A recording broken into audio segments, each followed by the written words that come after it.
Hello everyone and welcome back to another episode of Switching Stances. I'm one of your hosts, Tyler, joined by my good friend, my co-host, Gaz. How are you, mate? I'm doing well, man. I'm doing well. I'm excited. We had a great card. Dude, I right off the bat, I've not been so giddy after a card in so long. In spite of the result, bro, I have been absolutely buzzing 24 hours. Recording time, 24 hours on from the fight day. I've watched the main event 6 times. I have not been able to get it out of my mind. Just the event, the atmosphere, obviously my country and my countrymen, like, it just meant the world. It was just a special event that meant so much, and it delivered incredibly. It just delivered incredibly on so many fronts. It wasn't perfect. There was a few disappointments here and there. Of course, the result of the main event for me, but at the same time, the best loss of all time, one might say. One would say the greatest loss in history of mixed martial arts. I think that's pretty easy to say. And I don't know. I don't feel like he lost.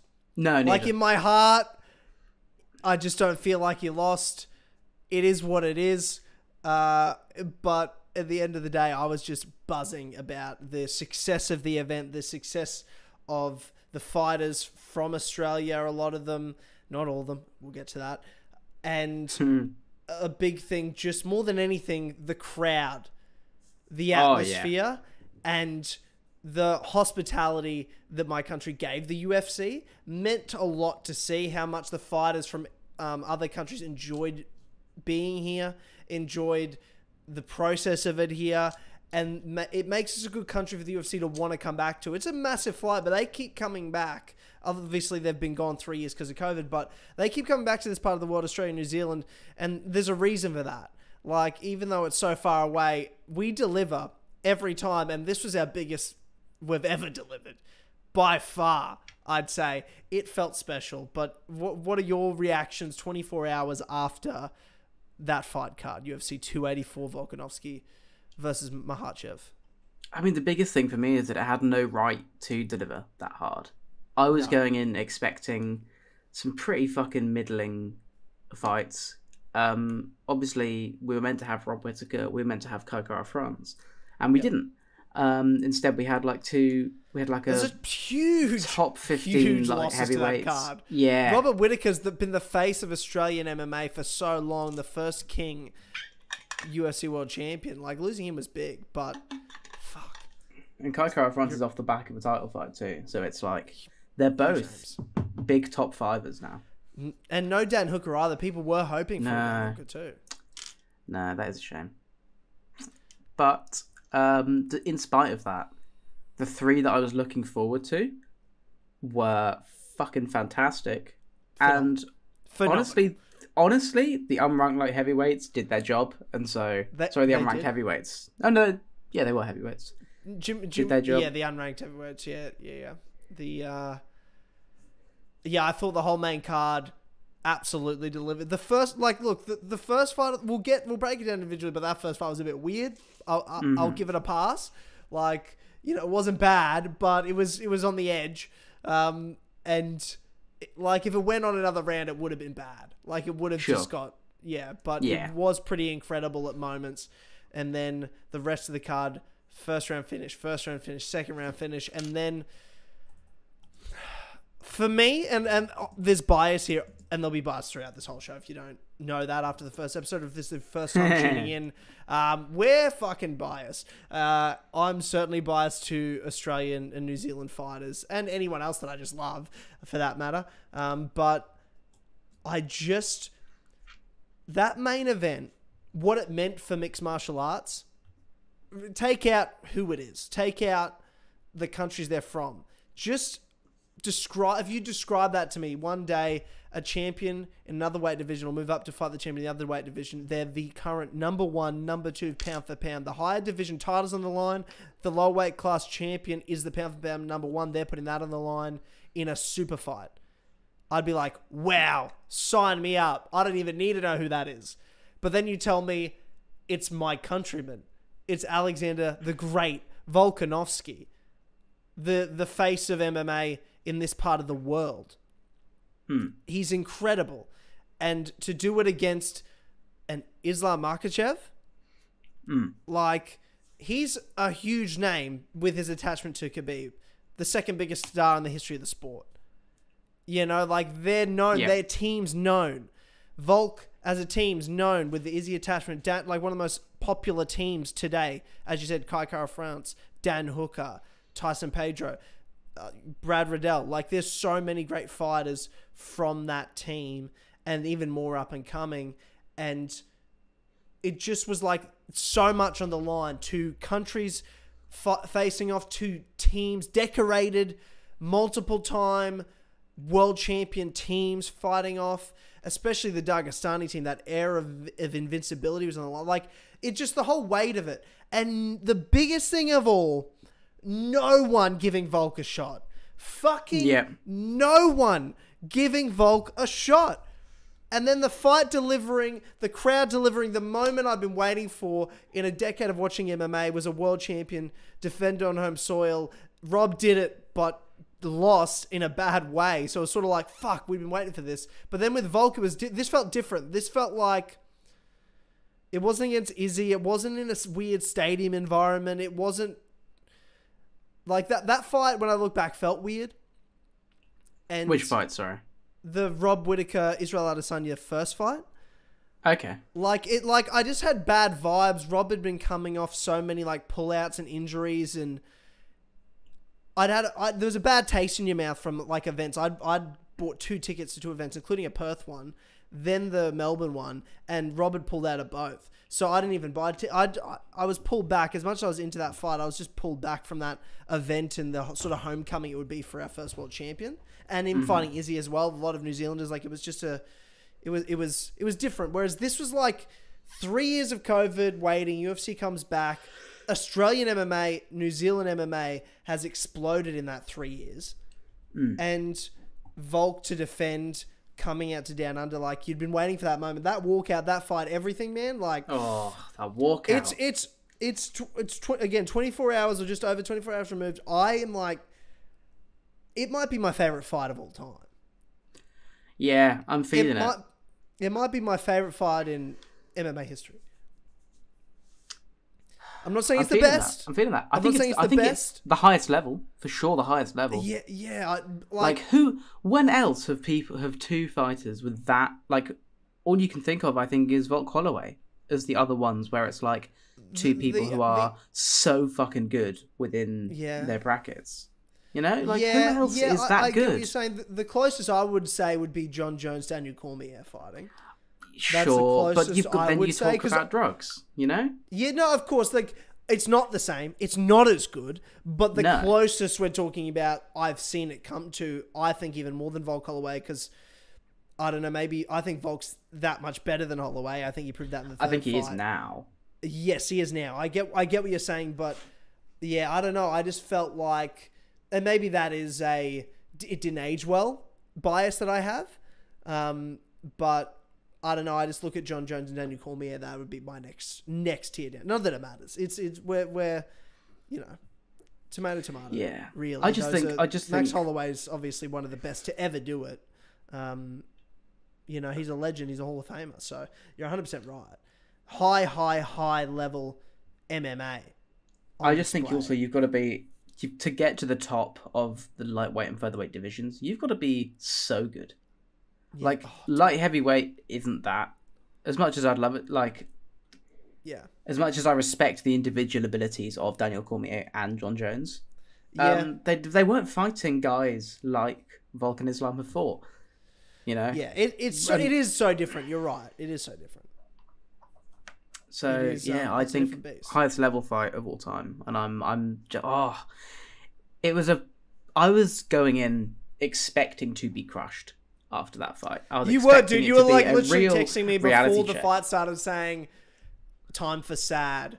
At least we got Jack. Once Jack won, you were like, "At least we got Jack," and I'm like, dude, I sat there, and you'll see it in the reaction videos when we finally get that out. It was supposed to be out today at the time of recording, but it'll be out after this podcast. Jared I'm an emotional guy. I get very into it. I still have the Australian flags up in my living room for that fight. Like I'm a fucking true blue. I love my country. I am an emotional guy and I am a nervous guy when I watch fights. But Jared was more nervous than me. I was sitting there like tense, but like calm. And Jared goes, "How the hell are you? How the hell? I've never been more nervous than you for a fight." And I'm like, "It's because I believe, bro. I'm telling you, I fucking believed, Gaz. I believed, and I told you. You did. I told you. You did tell me. I believed that he was that good. Like, and again, if I'm being honest, outside of bias, I didn't know if he was good enough to win, but I'm like, he is not losing by domination. It will not happen. It will not fucking happen that way. I just knew that in my heart. I'm like, I can't picture in my mind Volkanovski getting dominated. And even when Islam was in dominant positions in that fight, it never felt like he was dominating Volk. I can give you a 1 minute period of that fight where it felt like Volkanovski was dominating Islam Makhachev. And that's like, it's hard for me to look at that and be like, Volkanovski's a worse fighter. He's not. No, he's not. He's very much not that. Like, it was an incredible performance. And like, I have great things to say about both of these guys. And like you said, highest level of MMA ever been displayed in a fight. I have to agree with you. Plus, in my bias of being Australian, the drama, the backdrop of it being in Australia, the walkout, it felt like everything we deserved. Like, it didn't even matter the result of the fight. We deserved that moment of that walkout. The crowd delivered. They knew their job and fucking delivered. Volk delivered. Like, I haven't felt that aura. And it's not the same in terms of star power, not even close. And I'm not comparing that way, but aura of invincibility, aura of a fighter and connection to a country and crowd. I have not felt that since Conor McGregor. Like, when Alex got up onto the cage and turned around and put his arms up, and that crowd was going ballistic after like singing out the chorus of Down Under. Dude, I felt goosebumps all over my body, and I'm like, I haven't felt this way when a fighter turns around to the crowd like that with the arms out since Conor McGregor. That felt like that level of importance, that level of big. It was that level of crowd love for sure. It was like the crowd were so in reverence of Volkanovski, and it was beautiful to watch. I haven't seen, like, I think we're a pretty good crowd over here. We don't do that for our countrymen. We don't shit out that hard for them. Maybe we will for Leon. I don't know. I don't know how loved Leon is, really. There's no way. There's no way you can compare Leon Edwards, who got 3-piece sodaed, by the way, in his home country. It's just tough. Sure. I know how much you hate that. I mean, yeah, like, sure. If we're going to go with that, we're going to go with something that happened backstage as you're in the mark against him. No, it's totally different. Like, it's Leon totally obviously had a big moment. But he was losing the fight badly.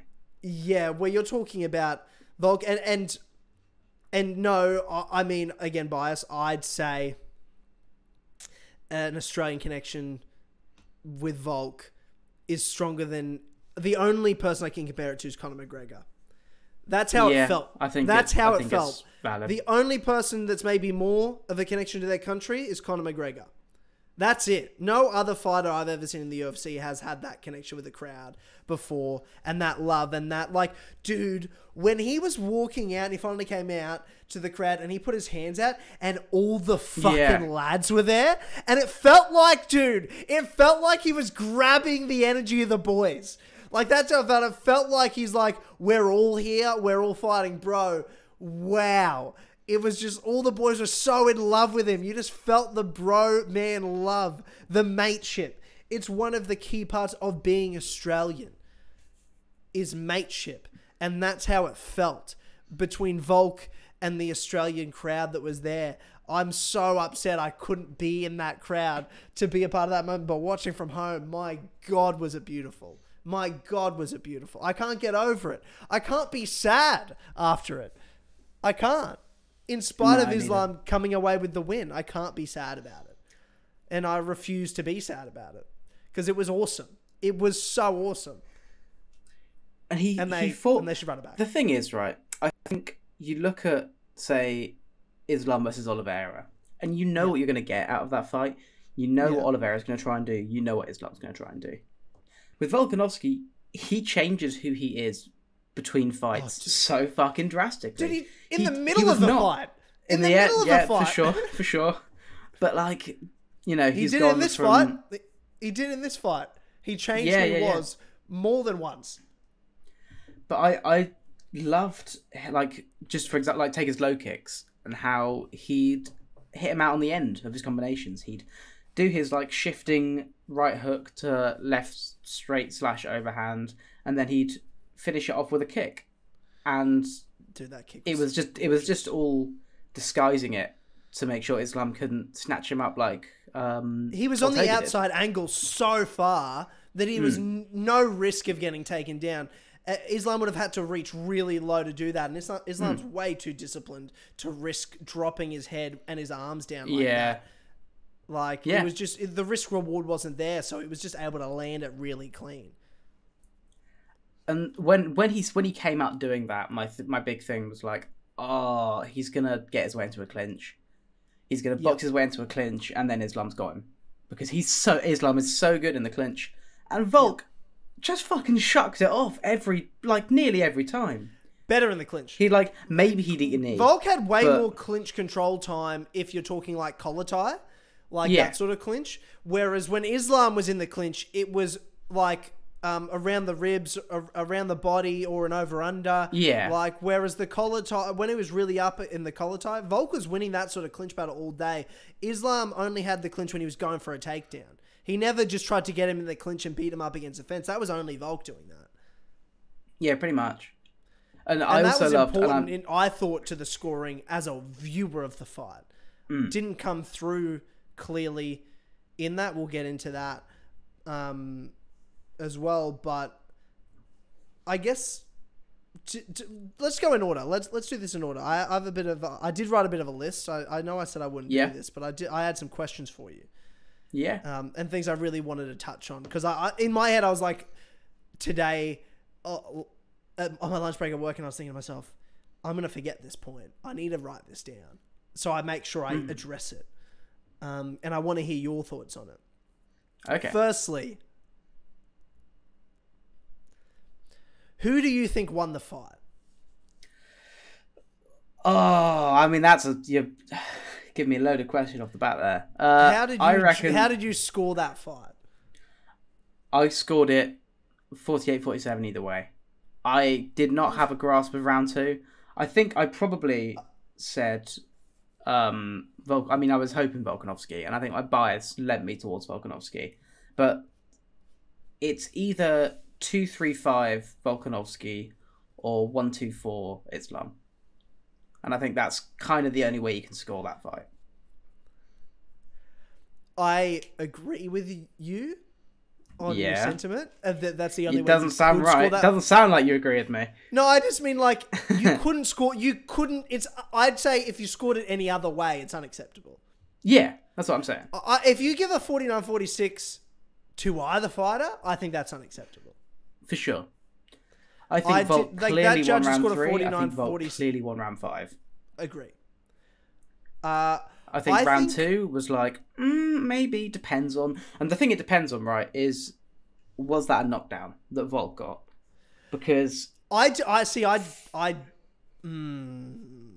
first time I watched it... There's probably 2 moments, I think, that are of importance. It's how badly was those shots Islam landed when he had his 30-second flurry on Volk towards the end of the second round, when he landed that really clean counter left straight.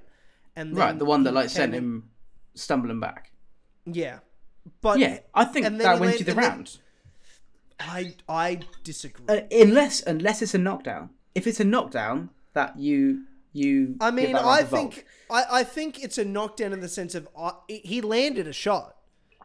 He landed a shot that stumbled him back, but was he at an angle similar to the knockdown in round 5 where he was, I feel like, trying to level change and then got hit? But that's what a knockdown is. Yeah. He wouldn't have fallen over if he didn't get hit, is how I saw it. I felt that way live. I felt that way on the felt that way on the replay I and agree. watching it back. But the thing that sells it for me in round 5 is that Islam rolled to his back immediately and held onto guard. Yeah, 100%. I think for me that's like, oh, you're hurt. Like, you're a fucking top-heavy Dagestani boy. You're not going to your back voluntarily. That's not a thing you want to do. Unless you're looking for a submission, unless you're rolling to your back to, like, finish a submission, you're not going to let someone be on top of you, especially, like, a dedicated ground and pound guy like Volk. So him rolling to his back and locking up guard makes me think, oh, you're doing this because you're hurt and you don't want to get, say, your back, you don't want to get mounted in any way and hit. Yeah. You're just keeping the safest way possible. See, I think round 2's a lot more complicated. I don't think you can just take that one moment and be like, was it a knockdown, was it not a knockdown? I feel like a lot went into that round because if you're talking about who was controlling the cage, pushing the pace, more volume, Volk had more volume for the vast majority of the round. If the 5 minutes are all equal, and what you do in those 5 minutes is all equal, the most amount of times cage was under control was Volk, the pressure, the combinations, the volume. There were harder strikes by Islam. There was a knockdown. I don't think I wasn't questioning the knockdown personally. I was questioning how bad was the shot Islam landed. He landed the one left, then he came in. Volk countered. Volk was not hurt. And he was right there, like, stumbled back from the one shot, but he didn't get dropped. He wasn't even close to being dropped. He was pushed back by a bigger guy, sure. I wasn't saying he was dropped there. But I guess my thing is, it wasn't only that. I feel like there's a lot of more complexities to more than just round 2. To round 3, I'm sure we'll get into the round 4 debate. I'm not of the opinion, I'm with you. It's obviously Islam that won, but I feel like we need to address people saying that you could give that to Volk. And I can see what people are trying to say, but it's the wrong round to try to argue that for. Yeah, for sure. And I think that if we talk about now respecting wrestling, respecting grappling, being intelligent about watching our mixed martial arts, and you say that, well, think about the takedowns Islam got. And I appreciate that judges... Them? Exactly. If we're going to intelligently judge grappling and takedowns, we've got to be able to, like, intelligently judge people intelligently defending them and getting back up from them, as much as scoring a takedown. Especially, and not as much, obviously, if that person then lands shots after the takedown, but then they get up, you've got to reward the takedown because he did stuff with it. Islam didn't get away, any strikes on any of those takedowns bar round 4. Yeah, he had a couple in round 1.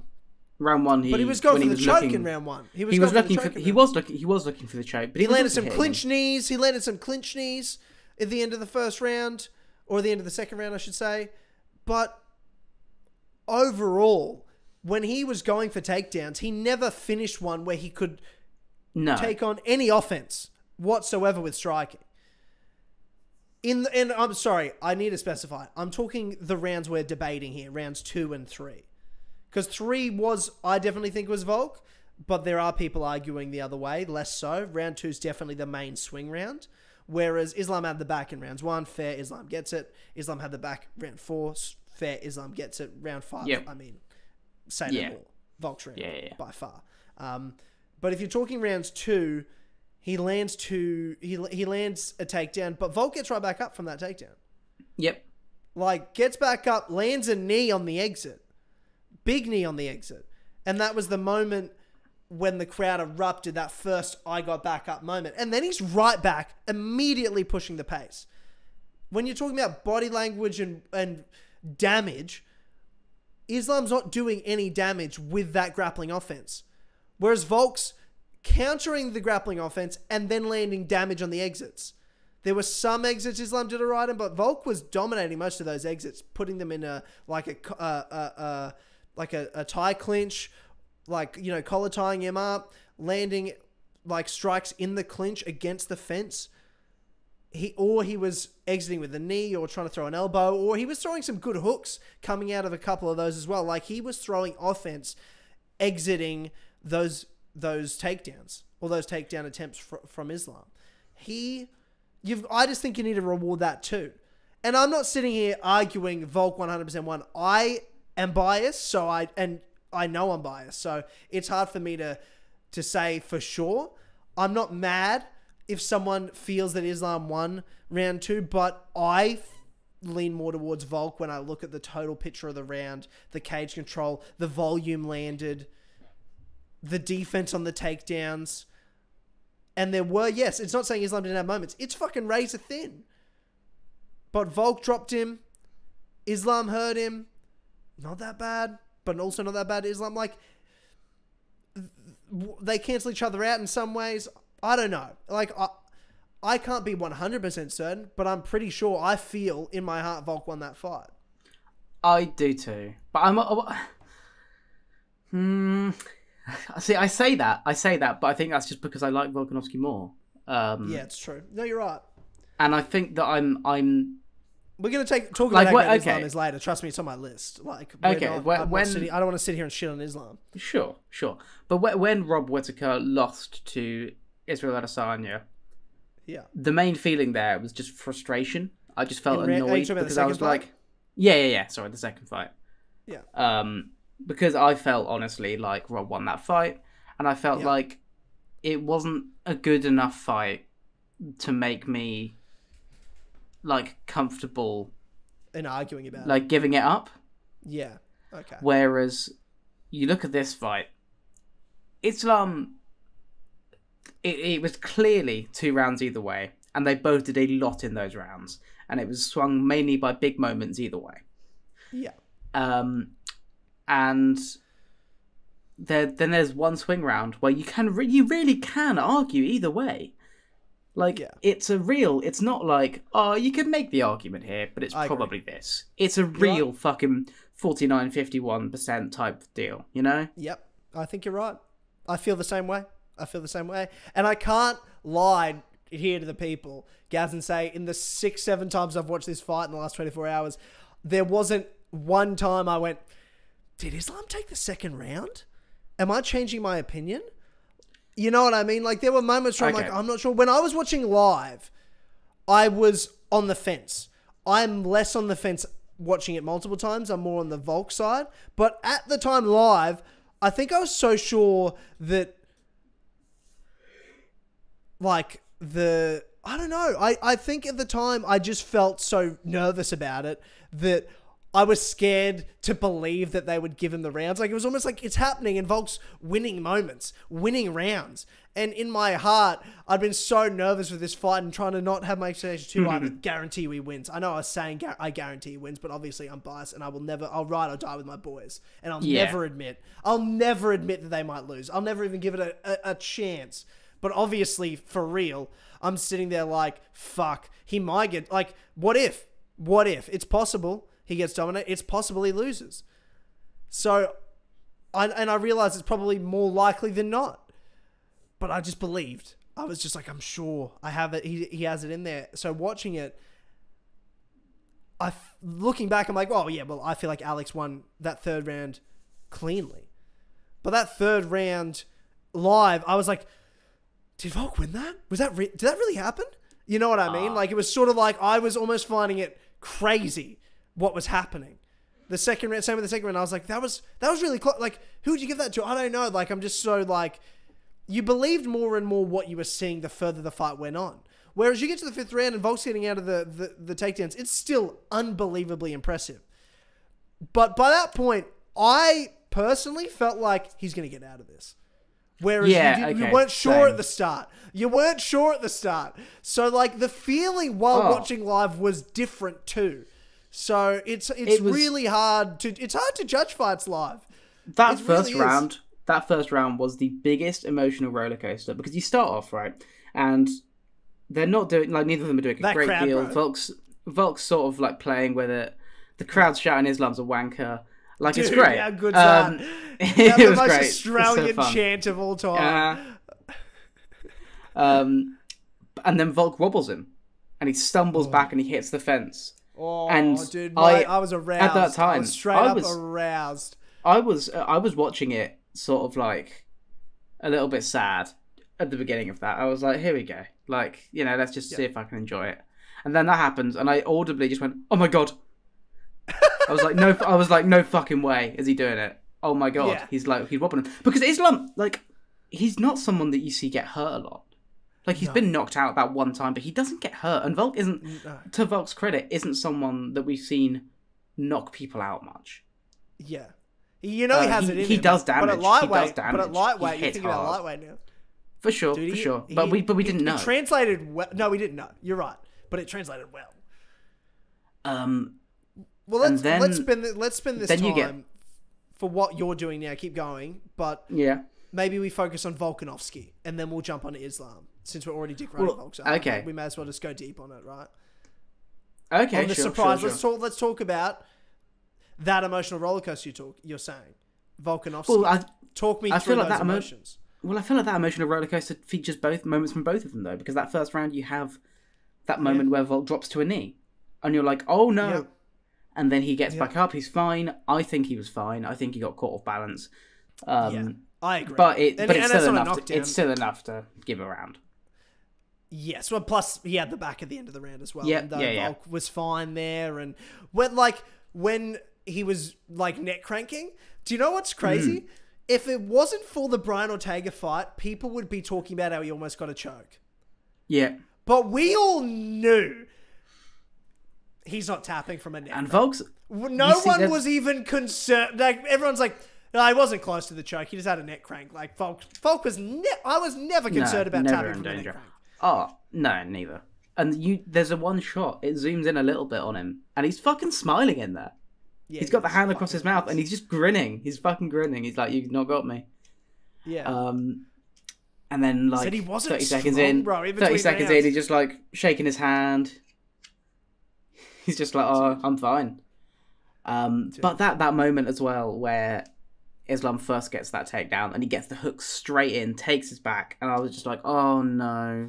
Well, they were standing up, and he had his back against the cage for about a minute, and they were fighting their hands, and there I was still like, Islam's not finding it easy to take him down. No, you know what I mean. It wasn't like he just got him against the cage and took him straight down. He had to work for that takedown, and it was still like, okay, this is Islam at his freshest. You know, I still wasn't sure. No, neither. And we were right to not be sure, to be honest. God, I mean... How did you feel when the first round ended? Because in the room in my house, I had two boys next to me. I had Ash and I had Jared. Both those boys were telling me Islam was going to choke me out in the first. They obviously were both rooting for Volk, but they're both like sitting there. Like you said, they're like, he's going to lose in the first fucking round, whatever. And I'm like, nah, boys, Volk by decision. That's what I was saying. And Ash was asking me, explain to me, Tyler, how he's going to win by decision. And I was like, I'm telling you, it's going to be a grinder. He's going to get taken down, no doubt about it. Volk's just going to keep getting back up, though. How he did it was exactly how I thought he could. I'm like, the only way Volk wins is exactly what he was doing. But half of my heart's like, am I full of shit that I'm that biased that I believe this? Or am I right?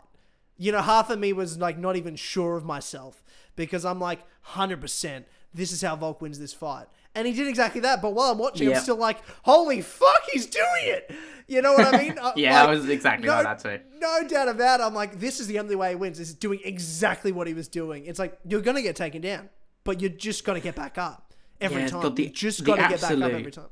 The absolute refusal to accept that bottom position, even when, on the few times that Islam did get him down and properly down, 4 points of contact on the floor, he was up straight away. He was like butterfly hooking his way to turn him over. He was just scrapping like a fucking... Have you ever seen someone take, like, in one training camp, develop impossibly complex techniques to defend against an impossibly complex opponent that you could only have trained for the one training camp? This was my point. This was my point beforehand. For the grappling here. Because even just watching the hand fights, at certain moments you watch the hand fights where it is the most minute details and he has no time to process that this is happening. This is in real time, elite athlete. His whole life has trained these sorts of takedowns, and Volk's grabbing a wrist, then moving his arm over the top of the other wrist to grab under a leg to just elevate the one thing to get a foot position. Like, the minuscule movements his hands are doing in the hand fighting, I'm like, how the fuck have you learnt this in one training camp? Because it This looks was my so point beforehand. specific. Was that I didn't think it was possible. I was like, beforehand, my everything hinged on, for me, I think Volkanovski's that man. I think Volkanovski's, if anyone can fucking beat Islam in this short amount of time, it's Volk. But I don't think he can go from someone who got taken down by Brian Ortega, who got taken down by, like, fucking the Korean Zombie, I think, took him down a couple times. I don't think he can go from being that guy to being a guy who can consistently stuff Islam. And he fucking did it, bro. Dude. He fucking did it. I think that my thing the whole time was always, I'm not worried about him getting taken down. He will get taken down. I was just like, I just believed Volk was strong enough to do what he did. But he was actually even stronger than I thought he was. He was still stronger than I have always believed in Volk, but he still proves me wrong with how good he is. That's the craziest part about him. I think he's so elite, and yet he still surprises me with how elite he is. It's crazy, dude. It's absolutely insane. It's absolutely insane. One thing I really liked him doing as well was he'd like post his head on the cage, and that meant that they couldn't drive him. They couldn't often when they have the back body lock, they will either push you forward and you'd start like trip over your own feet and fall, or they'll just pull you back and sit you down. And he drove his head fucking right into the cage. He drove his head right into the cage, and so his head was just moving along with whichever way they were trying to pull. They had to, like, Islam, I think the first round, the takedown he gets, I think in the first round, he has to, like, shift his weight off to one side and then sit back again. Oh, no, that might be the second, because he pulls Volk on top of him. Yeah. And then Volk just scrambles up and gets up. And knees on break. Yeah. Well, Volk had the whizzer, and then he turned back into him, or he turned out from him, and that's in the second round.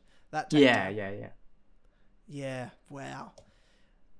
How did you feel? Let's talk about that second round then, because let's talk about that emotion into the first round. You're like, how were you feeling?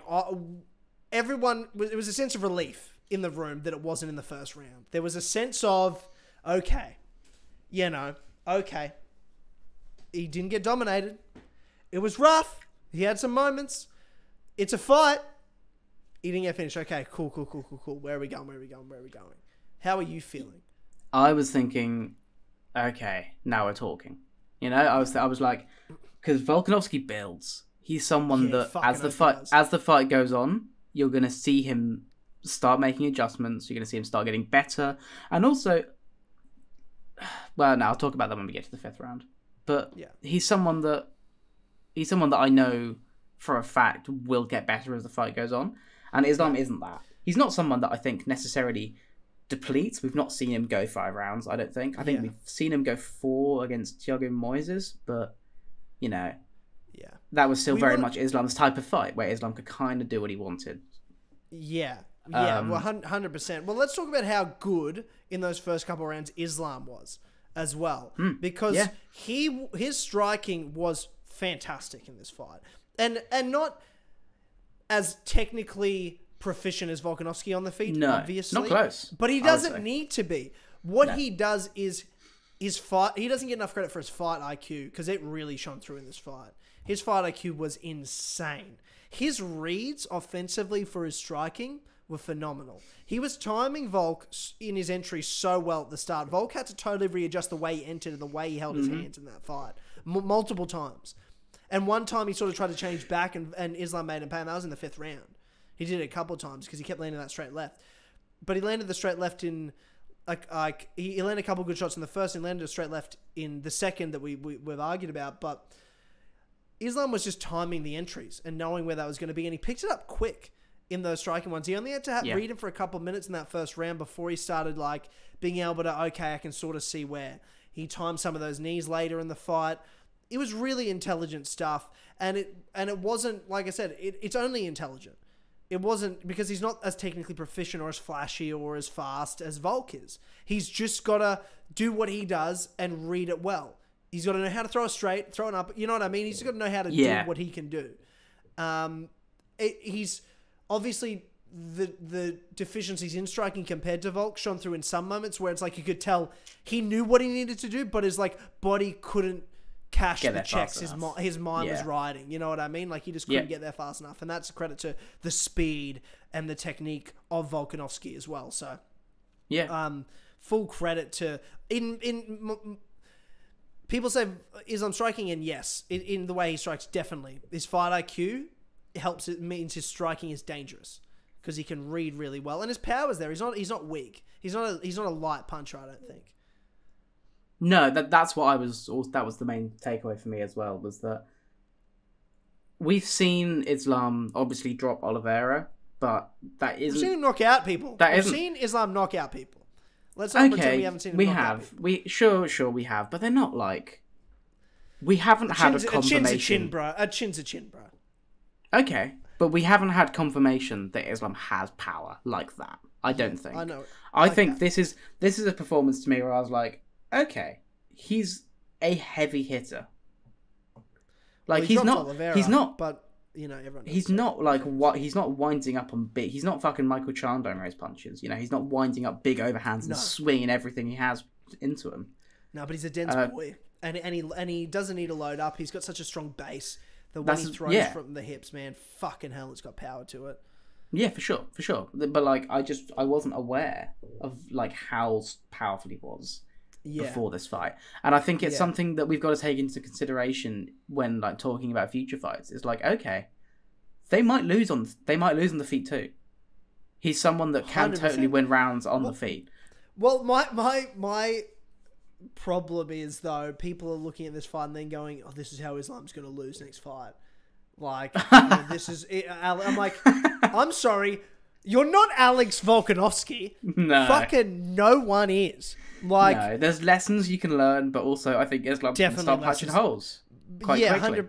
100%. Because of people, his striking does well because people are afraid of the takedowns, and I think Volk was aware of the takedowns more earlier, and I think that's why Islam was having more success on the feet. Yeah. And less so in like the third round or towards the end of the second and into the later rounds as well. Based on some Volk adjustments as well. But you could tell at the start, you know, Volk's hands were low. Volk's hands were very low in those early stages of that fight. And we were yelling when he was getting hit, put the fucking... Because he's exiting and his hands are still down. He's not putting his hands up in the exits. But then he kept that right hand right by his fucking chin after he got caught by the left hand a couple of times. Yeah, I think the length... Especially towards I think he wasn't expecting Islam to... After he got hit from that straight... 100%. After he got hit from that really hard straight left in the second, his hand was up. You watch that third round, his hand staying up in those exchanges because he was less worried about the takedown and more worried about the hands. Not in terms of... He wasn't more worried about the hands than the takedowns, but... His mind was like, I know if I get taken down, I can get up. I now know he can also hit me. You know what I mean? So it's like the risk reward changed. It's like, okay, let's make sure I don't get hit first. And yes, I'm leaving maybe more openings than I'd like for the takedowns, but I know I can get back up now. And he knows, and he's more tired now as well. His power was dwindling, and Volkanovski was clear who had the better cardio in this fight.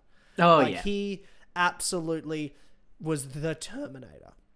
And he was changing the way. He was entering the way. He started changing stances a lot more to really stop Islam from feeling like he could come in. Islam was throwing way less, partly because he was tired late in the fight, but he was coming at Volk a lot less and unable to hit him at certain moments because he would switch stances in a different way and he would change the way the angles he exited on, and that's why he was landing that leg kick more and more and more as that fight went on as well. Even started adding that inside a few times as well because he'd dip in the other way on the exits because Islam would start to read it and then not know because Volk was like, I'm just going to keep switching stances and then not let Islam feel like he could come forward for a takedown too, because just while they were standing in front of each other and just moving, like, he would just switch stances for a beat or two, and just keep Islam which guessing. Is what he did against Holloway.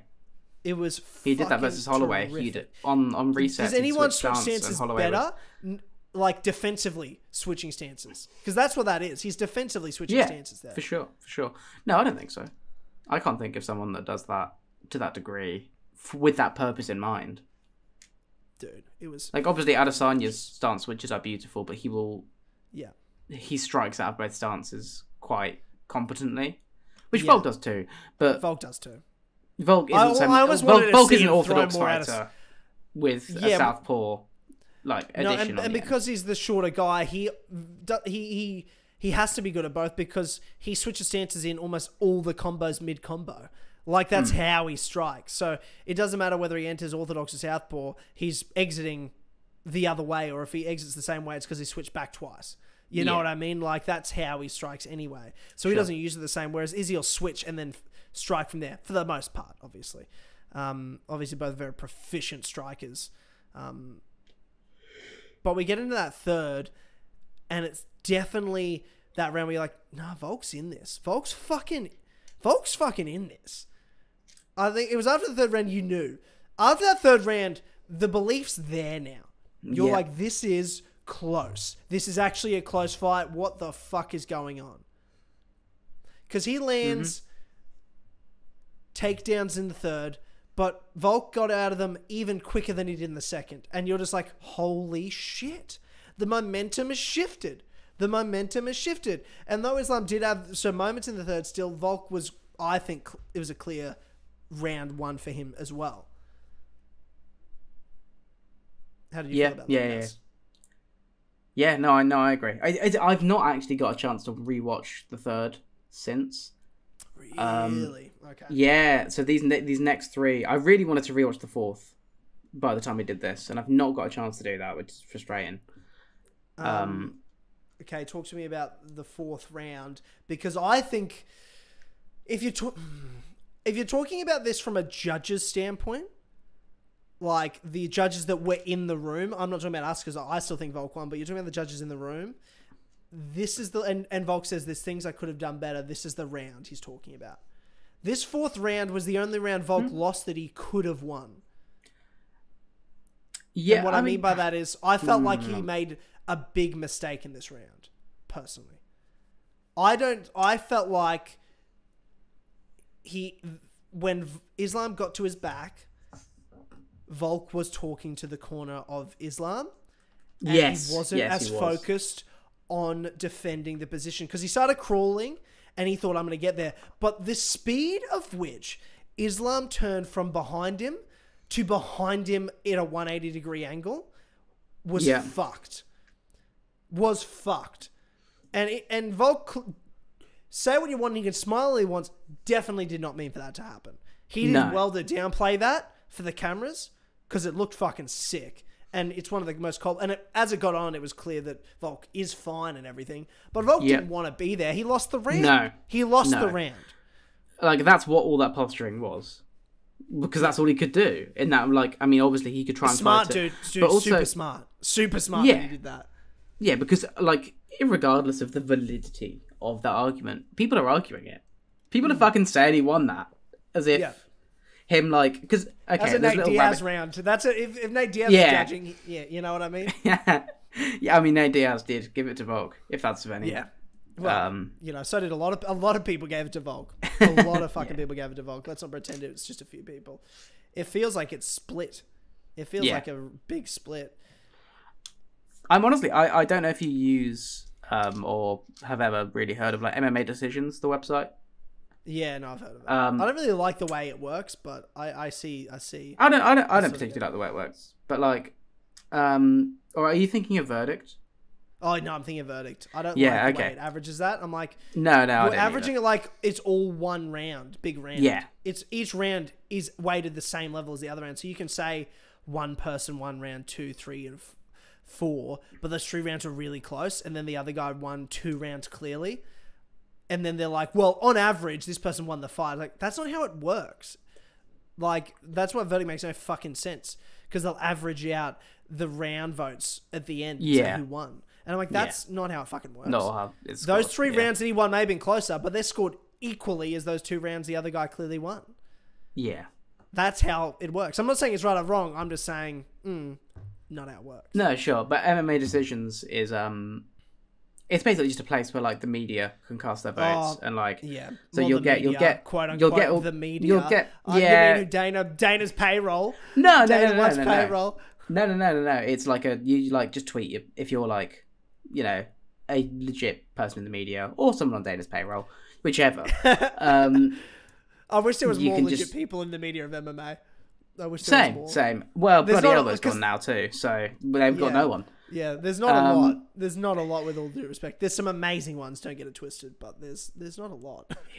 Yeah, it's tough. It's tough. But I checked that, and the majority of like fan scores on that site were for Volkanovski. It was like 50%, 48, 47 Volkanovski, and then like 30-something%. Not 38, 37, 48, 47, sorry. And then 48, 47 Islam was like 30% something. And what was the other 20%? They would be like 49, 46s. That sort of stuff. I can look it up now. Oh, idiots. Oh, you mean idiots with the other 20%. Yeah, hold on. Yeah. Well, 1 in 5 people are retarded, right? That's the statistic. Hold on, let's have a look. That's the thing.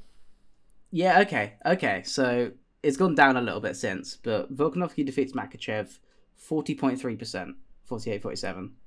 Makhachev defeats Volkanovski 37.1%. Okay. 48-47. Okay. Someone's fucking giving it a draw, but that's stupid. Yeah. What did they think? Give Volk 3 rounds and then give Islam like a 10-8 for the back control for the whole round? I think it was probably a mistake because it's 48-48. Oh yeah. So I think that's probably made an error. There's always one. Anyway, this is totally not a legit way to score a fucking fight at all. There's no validity to. Yeah, look, the general consensus is split. It feels like for me, like there's chambers where it's like all Volk, there's chambers where it's all this. Fighters are split. The media is split. I feel like there's fighters. It feels like more people are on Volk's side. In the media, it feels like probably more people are leaning Islam. I don't know who I really take more seriously. You'd think fighters, right? Because they're the ones in there fighting. But sometimes it's like, yeah, but you just love your guy. And Volk is also that guy. Yeah. Volk's a fighter's fighter. And he's continually proved that fight after fight. You know what I mean? Like, the type of guy that's, has a Dagestani world champion on his back and he's fucking laughing at him, calling him a bitch. Saying, come on, bitch, and just hitting him. I'm like, what the fuck is going on? Like, that is the coldest shit I've ever seen in my life. Like, say what you want, but that was crazy. That 4th round was fucking wild that was happening. I was like, oh, fuck. I still didn't think it was over, but I was fucking concerned. But then there's like a good minute and a half to go, and you're sort of like, nah, fucking hell, Volk's got this. Yeah, and Islam sort of stopped Islam stopped fighting for the He stopped seriously looking for it, yeah, for sure. And Volk just kept getting the way, kept pushing up and getting high on Islam. Yeah. When he would go for the choke, he would go straight and get really high on him. So almost let Islam like get underhooks on him from behind, which is like, well, that's not going to get the choke on. Sure, you're letting Islam have a dominant position, but you're like, yeah, but I'm not going to get finished. And then he would just get find an angle off to the side, start throwing a few punches, start talking shit to him. And the crowd was going absolutely wild. They were chanting "Stand them up," which is just like wild. No. That you would chant. No, of course not. But like, it's just funny how much the crowd can get involved and how much that sort of posturing can bring them into it. Because a lesser referee might have choked. For sure. A lesser referee should never have been near that fight. But was it Mark Goddard? It was Mark Goddard. Okay. Mark Goddard's normally someone I think that does stand him up too. Mark Goddard's a pretty. You've got. Yeah, but he's not a bad ref though. He's not a bad ref. He's not stupid enough to let that happen. No, but I will say, like, Mark Goddard's deficiencies as a ref have always been that he stands people up too quick. So it's cool that he let Islam take that time. He's clearly listened to some people being I just think he knows what a dominant position is, and that's never acceptable. I think was it him that Usman versus Maia gave, or was it? I think it was Usman versus Maia.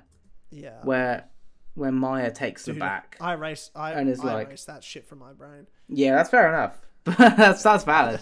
Yeah.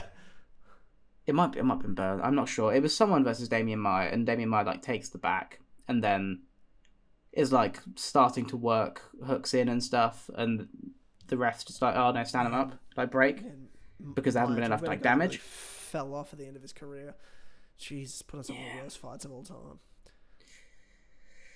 Ugh. Yeah. Well, luckily this one was good. Dude, I can't get over it. Round Going 5. into the fourth round, or going to the fifth round, I should say. How are you feeling? What were your emotions? I was thinking it could well be split. Was my thing. It was like it. You could totally argue. I was so baffled at that point. I don't really remember thinking about who was winning the fight at that point. Oh, I was. I was sort of like, I saw it as, at the time, probably split. Maybe a judge is going to give it to 3-1 to Islam though. Like I was like, Yes. I could see it happening. So I'm like, we could be down. It was what I was thinking. I was like, we could be down, we could be split. I don't think there's no argument for Volk 3-1 up. No. There's an argument for Islam 3-1 up, and there's an argument for 2-2. That's sort of what I was feeling, and I don't think I guess I was taking nothing for granted. I was still so bewildered by what I was witnessing, and it was greatness. It was fucking greatness is what we're witnessing. And it felt like when Volk walked into that arena, that, like I said, that Conor McGregor aura, that Conor McGregor like connection to a crowd, there was this greatness you felt. To a man that could feel that connection, it takes a special person to have that connection with the crowd, because they've not just got to be good enough to get it from the crowd. They've also got to be confident enough to accept it from the crowd and be like, fucking oath, I'm that good. And like, Volk's a humble guy, yeah, but he is believing when he puts his hand on that crowd goes nuts, he's like, fucking oath, let's go. He's like, yeah, I'm representing you guys, and I can get it done, and I fucking know I can get it done. Like, he believes that shit, and it's why you respect him. It's why he works so hard. Like, that's all. He works so hard. He believes it because he works so hard. You know, and he's just got that X factor that when he was walking around, that Islam didn't. And I think that was partly maybe as an audience bias difference. And I hear it from a lot of people that don't have to be Australian, that were rooting for Volk. You just got that sense of like, there was an aura about him in that fight that Islam did not have. And I don't know how to explain it. And don't take this as any sort of commentary on judging and who should win the fight or anything. It has nothing to do with who is winning the fight. I'm just talking totally just vibe and vibe alone. And that vibe was, one person had the aura of greatness, one person didn't, and Volk's the one that did. Yep. Yep, 100%. I don't know. Am I talking out of my ass here? Am I making this up? No. I mean, I think a lot of it was that it was Volk's home country, and it was Volk's audience, and everything that Volk did got a cheer, you know? Every combination that he landed, the crowd were going fucking wild. Dude. And I think it just inspired was watching this fight, bro. Everyone was watching it. Everyone I know was watching this fight. Like, my parents text me. They were at their local pub, and like, we're watching it. I'm like, what the fuck? I didn't even realize knew about this. Like, yeah. They were there with their friends. They were all watching it. A bunch of people in their late 50s and 60s watching this. Everyone. They didn't even watch fighting. No. But everyone was watching it because Volk was on it. Everyone was fucking watching it. It was huge here, bro. Huge here. Like, again, and I'm only speaking for Australia, it felt like a Conor fight where everyone was watching. Everyone you talk to was watching. And then you get into work, and in my lunchroom at work, I didn't speak to any of these people, but I'm heating up my food today. 3 guys talking about this fight, breaking it down in the lunchroom. And I was like, this is the biggest sport in the world. This is the biggest sport in this country today. It just felt like the most important thing, which it's never felt like before. Not here. Not to me. Not like that. It was just so different. It was so different. What I said to my housemate at the time was, as we head into the 5th round, this is the end. This is the round where Volkanovski is going to be at his best, I think. Yeah. Which he was. But I thought, dude, holy fuck. I was like, I think he's kept a lot of energy back because he was more concerned about Islam's wrestling than he actually needed to be in the end. Yeah. Yeah. I think he was probably like, I'm going to have to fucking tough it out at times. And I'm going to have to really work for certain things. And I don't think Islam was as takedown. Well, I think he said afterwards, actually, Islam wasn't as takedown heavy as he was expecting him to be. I think he was expecting Islam to shoot and shoot and shoot. Yep. Like a fucking, just constantly. Yeah. And he didn't really do that, and so I think Volk had a lot left in the tank in round 5, which is why I think you saw him just start to fucking dominate. And it does make me, when Volk says after the fight, there's more I could have done, that's what I think he means. I think he was like, oh fuck, I still had so much more in me by the end of it. I get what you're saying. I didn't leave everything out there because I was concerned about not having everything there for the later rounds. Yeah. I that's fair. That's fair. I agree with you for sure. I think that 4th round maybe is a nitpick from me. I'm sure he agrees that. I'm sure. I probably didn't expect him to get the back there. I definitely could have kept him off because I just felt like Alex could have kept Islam off him in that 4th round. But it felt like he had a momentary distraction. But that was also part of his game plan that he does for himself in every fight. Yep. He's done it more and more and more, which he does talk in there. And he said before, he's like, it's not about me talking shit. I just need to talk so I get pumped up for myself. Like, it's a way he pumps himself up is the talking. And it keeps him confident. So I get that this is part of his game, especially in a big moment like that. If that's what you need to do it, fucking keep doing it. But it also felt like he could have kept him off in that moment, and he didn't. And in that 5th round, he made sure he didn't make that same mistake. He was so on in that 5th round. He was absolutely fucking bulletproof in that 5th round. I've watched that 5th round, again, 6-7 times now. He looks fucking bulletproof. Islam catches him with a knee as he comes in. Volk, he cuts Volk above his left eye. And Volk's like, yeah, cool fucking story, bro. Yeah, he very much is. He's like, he like wipes it away a couple of times. He's like, cool. Let's keep going. And he just kept going. Kept fucking going. Like, it was crazy. And then 2 different takedowns, including one deep on the single leg. Like, it felt like vintage Dagestan wrestling, deep on the single. No one's ever gotten out of this. When the leg's that deep, it is fucking round over. Round's over. Round's over. Volk's like, nah, bro. The way he would reach around for the leg.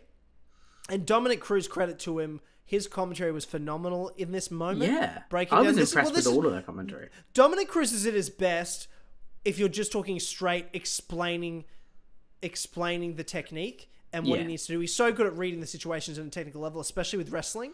So good at it. So good at it. The problem is sometimes Cruz is such a nerd with fighting that he over-explains, and I'm like, no one fucking knows what you're talking about, bro. Like, the casual fan has no idea. Dude, he was like, and even in this particular fight, he was like, the way he got the butterfly hook and then went to the wizard. I'm like, bro, 99% of people watching this don't know what the fuck you're talking about. You're like, you can't have this on commentary. Like that, like, and I'm speaking from someone that knows what he's saying, but I'm like, we can't have this on commentary for the average audience. This is like a specialist. I'd listen to a podcast doing this, but you can't have that on fucking I'll tell you what, ESPN. The guy I was watching with is mainly like a football fan. Like he comes to MMA with me every now and again, and like he's sort of like a casual MMA fan. But watching the beginnings of that fight, he was like, the commentary in this is leagues above anything you'll find in football. He was like, they don't have any sort of like technical analysis, that sort of shit. I do think is valuable, 100%. I think especially from guys like Dominic Cruz and guys like Paul Felder are really good at getting deep on that. I think Bisping has his moments too, and DC definitely has his moments depending on what we're talking about. I think DC's really good at the techniques. I think Joe used to be so good with the technique, especially jiu-jitsu. And Joe's still good with jiu-jitsu, to be fair. But Joe just feels like he doesn't watch fights anymore. Joe feels like he hasn't watched any of the fight nights in between. I'm sure he does, but it just feels like he doesn't. Because we get to there and I'm like, you don't know who these people are. You don't know who some of these fighters are. You don't watch every fight. Oh, I mean, DC definitely doesn't know who a lot of them are, I think. Like, most of the time, he just calls them this guy. Like early fights, he's not. He's got someone else to do his notes. Yeah. I felt like that in the Max Holloway, Alex Volkanovski first fight, that he didn't know Alex's name. And I'm like, shut up, DC. You fucking know it now. Oh, he tweeted out. Yeah, bless him. we don't need to talk about DC because I love DC, but we don't need to talk I like about it 'cause DC. It'll just make me mad. DC's one of my favorite fighters ever. But fuck, shut up on commentary. No. I mean, to be fair, my favorite team, I do love the Rogan DC Anik team. They're fun. They're fun. I find them fun. I enjoy the laugh.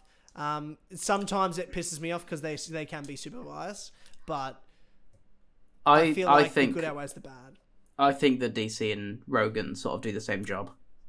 I think they're both hype. I think they're both hype guys at times. Yeah, because once Rogan goes, you're not as worried as you used to be because DC's around. Energy you'd miss from Rogan being going, you're like, oh, well, at least DC's there. Like, I do get what you mean. I think Paul Felder's probably my favorite of those breakdown technical because he's got the good balance between Cruz. And what I mean by that is when I talked about Cruz before, I'm like, no one knows what you mean. You can't say that. I'm like, if you're going to say it, you need to explain it properly. But he was sort of just tailing off naming moves that people wouldn't know super fast, really technical movements. Yeah, and I'm like, right. You need to just sort of have more of a moment to explain. Yeah, when you have the arm under that, or you've got that, that's explain what a whizzer is. Explain what a butterfly hook is. I don't know. Maybe I'm being too about it. Maybe we should have high expectations of our fans. That's the only way we educate them is for them to hear this stuff and be like, "What's that?" and want to be educated. Maybe that is what's for the best. Maybe that is if you're going to talk. Otherwise, if you're going to talk about that sort of stuff, explain it between rounds. Because for a long time, I'd hear Cormier talking about a whizzer, and I was like, I don't know what that is. I can sort of guess based on what I'm seeing. Yeah. But I wasn't sure what makes a whizzer a whizzer. How would you define it? Unless you train, right? Right. And it was having to train train more grappling and be like, okay. It's why a lot of guys, and in all fairness, and maybe it's credit to the sport for having educated fans in terms of how the sport works, not educated fans in terms of literary expertise by any stretch. But certainly, I've trained at quite a number of MMA gyms in my time, and when new guys come in that have never trained before, they know a lot for guys that have never trained the sport. Yeah. Technically speaking. Yeah. They know what they're looking at. They know what they need to do. And you ask them, oh, you obviously watch... I'm like, do you watch UFC? And they go, yeah, I love UFC. I'm like, no doubt. Whereas you have those guys that sort of come in that... Yeah, I've just always sort of wanted to train. I'm like, do you watch UFC? They're like, oh, sometimes. And they're they may look super athletic and strong, but they just... They look like fucking 100%. wet fucking...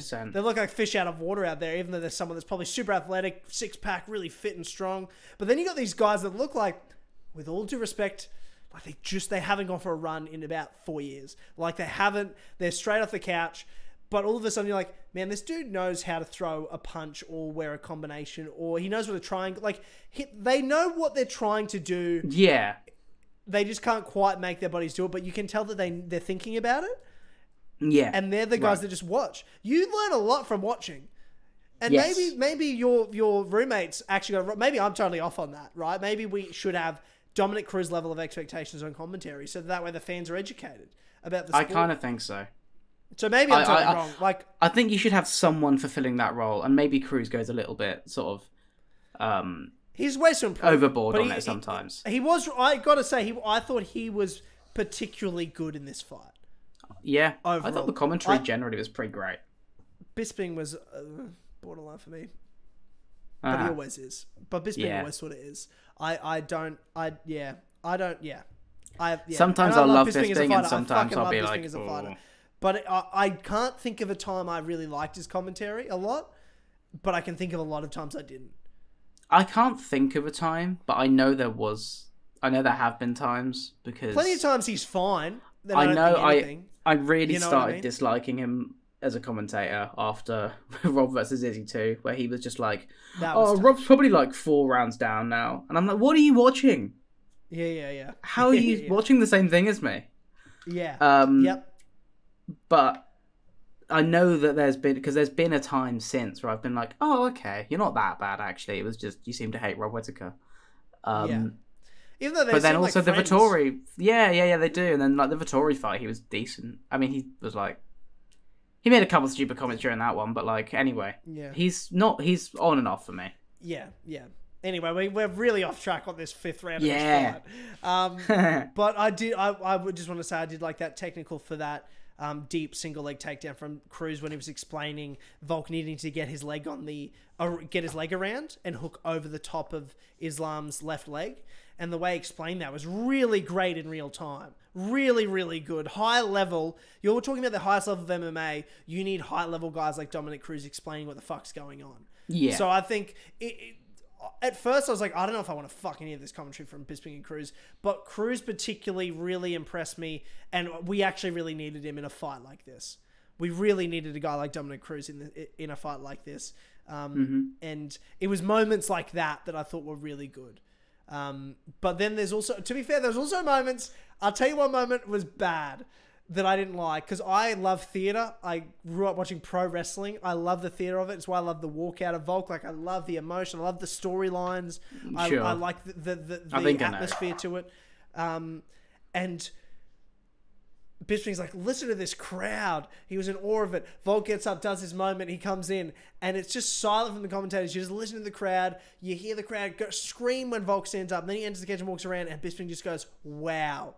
And you want to go and talk about the story of, like, what I want to hear is something Rogan would do right there, or John Anik would do right there. But I'd say more Rogan in his prime would be like, this moment in this building, explain to the stakes right now of what this audience is feeling. Because that's what we're listening to. You've just made, as a commentary team, us listen to the audience. Tell us that story now.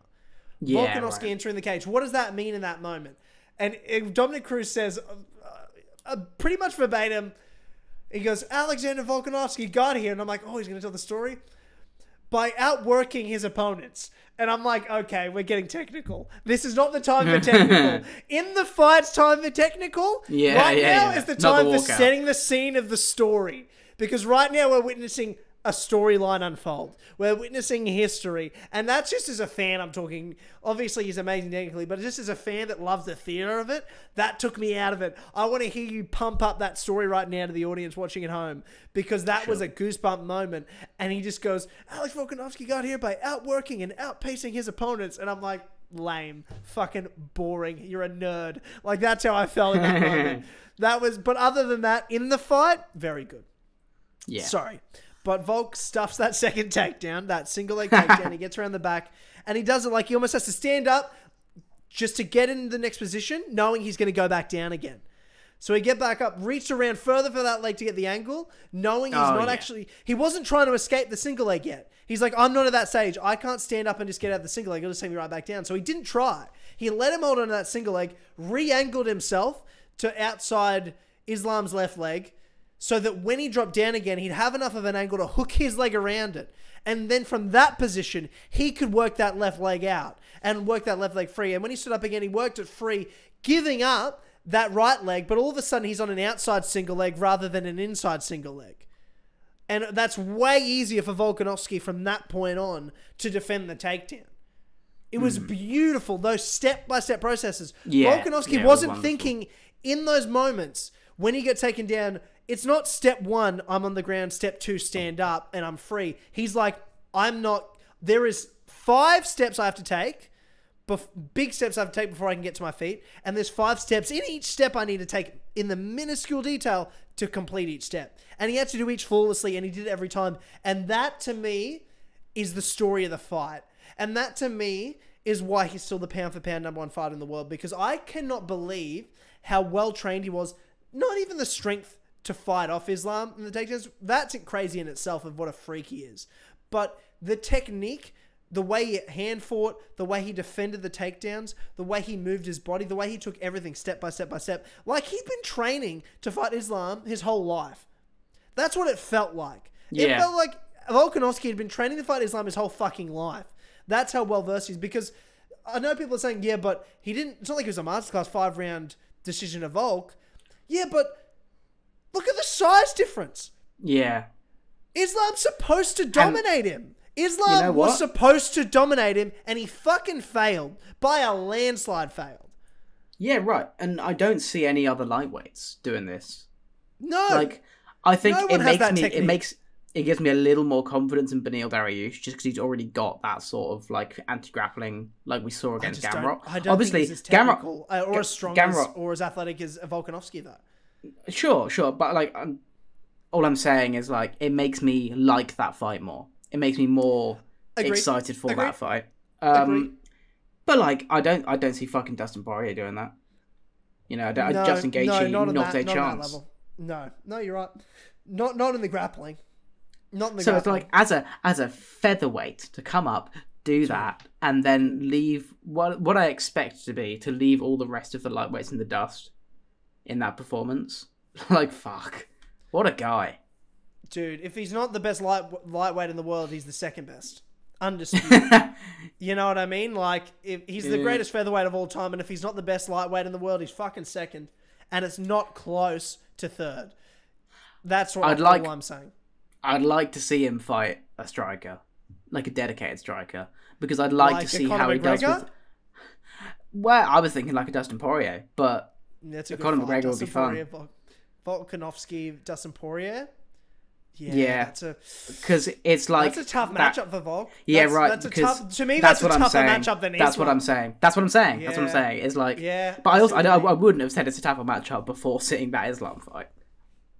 No, you're right. Yeah, I see what you're saying. But but maybe Volk totally is like, nah, boys, come on, this is even easier. You know, he just takes Dustin down at will, ground and pounds him for 5 rounds. Yeah, could be. I doubt it. But yeah, who knows? He stuffs 2 takedowns in that 5th round, and it is just like bat out of hell stuff though. Like every time he got free, he was putting the pressure on. He would get out and he's coming straight. He was trying to win every fucking minute of that fight. Mm-hmm. And it didn't. And that's the other thing about like when you're judging it and how I felt about who was winning the fight at certain points. Was it always felt like Volk was trying to win. And it didn't feel that way about Islam. Like it just didn't feel that way of every minute, every second of every minute of that fight. Volk was trying to win. Volk was trying to win. Win the fans, win on the judges, like win that fight. Get after him. Put in the work. Like, that's how it felt. Yeah. Yeah, I think I can probably...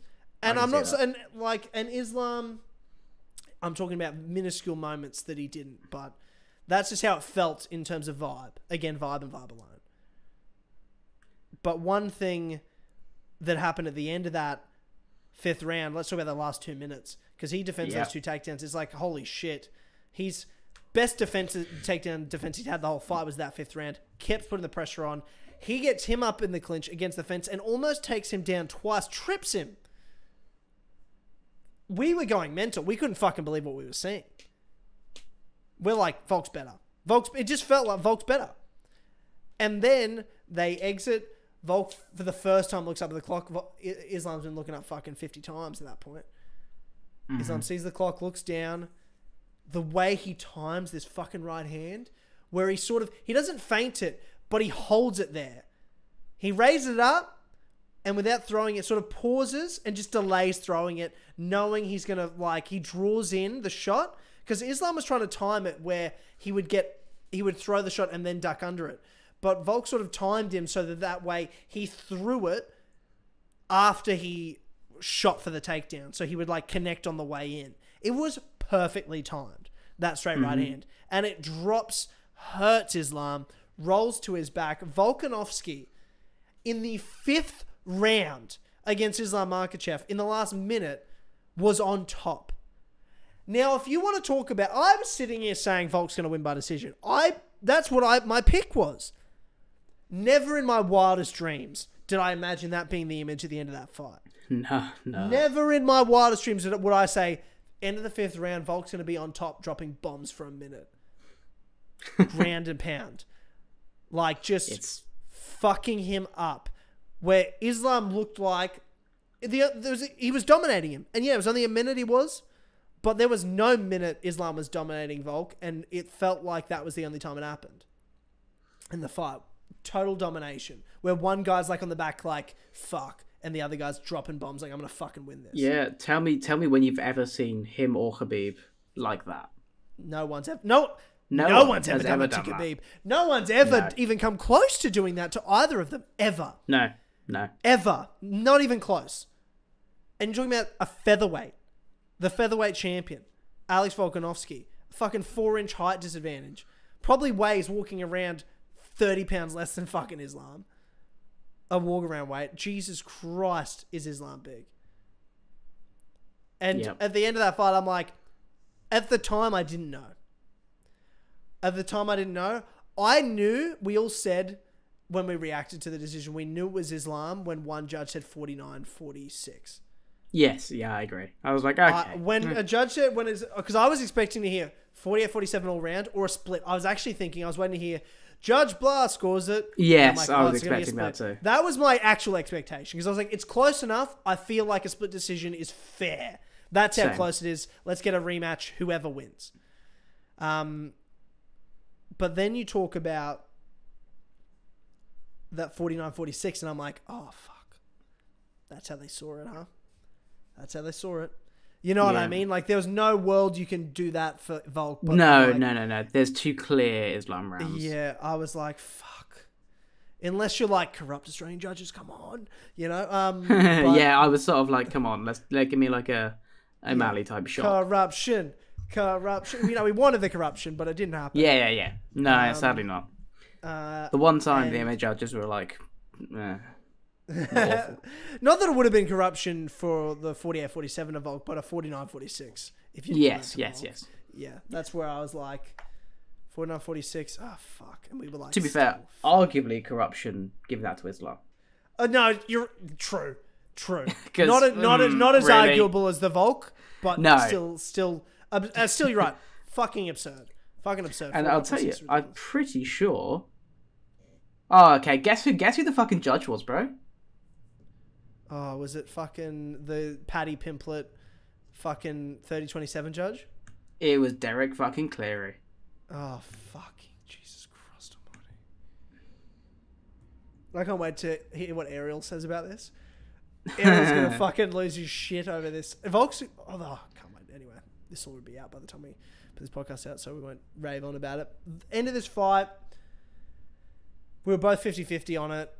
We still seem pretty 50. Like, I thought Volk won, but it's not a robbery. You can't be mad either way. I don't feel like a loss. I just, like, I feel heartbroken in the sense of... He did everything I don't get to see Volk as double champ.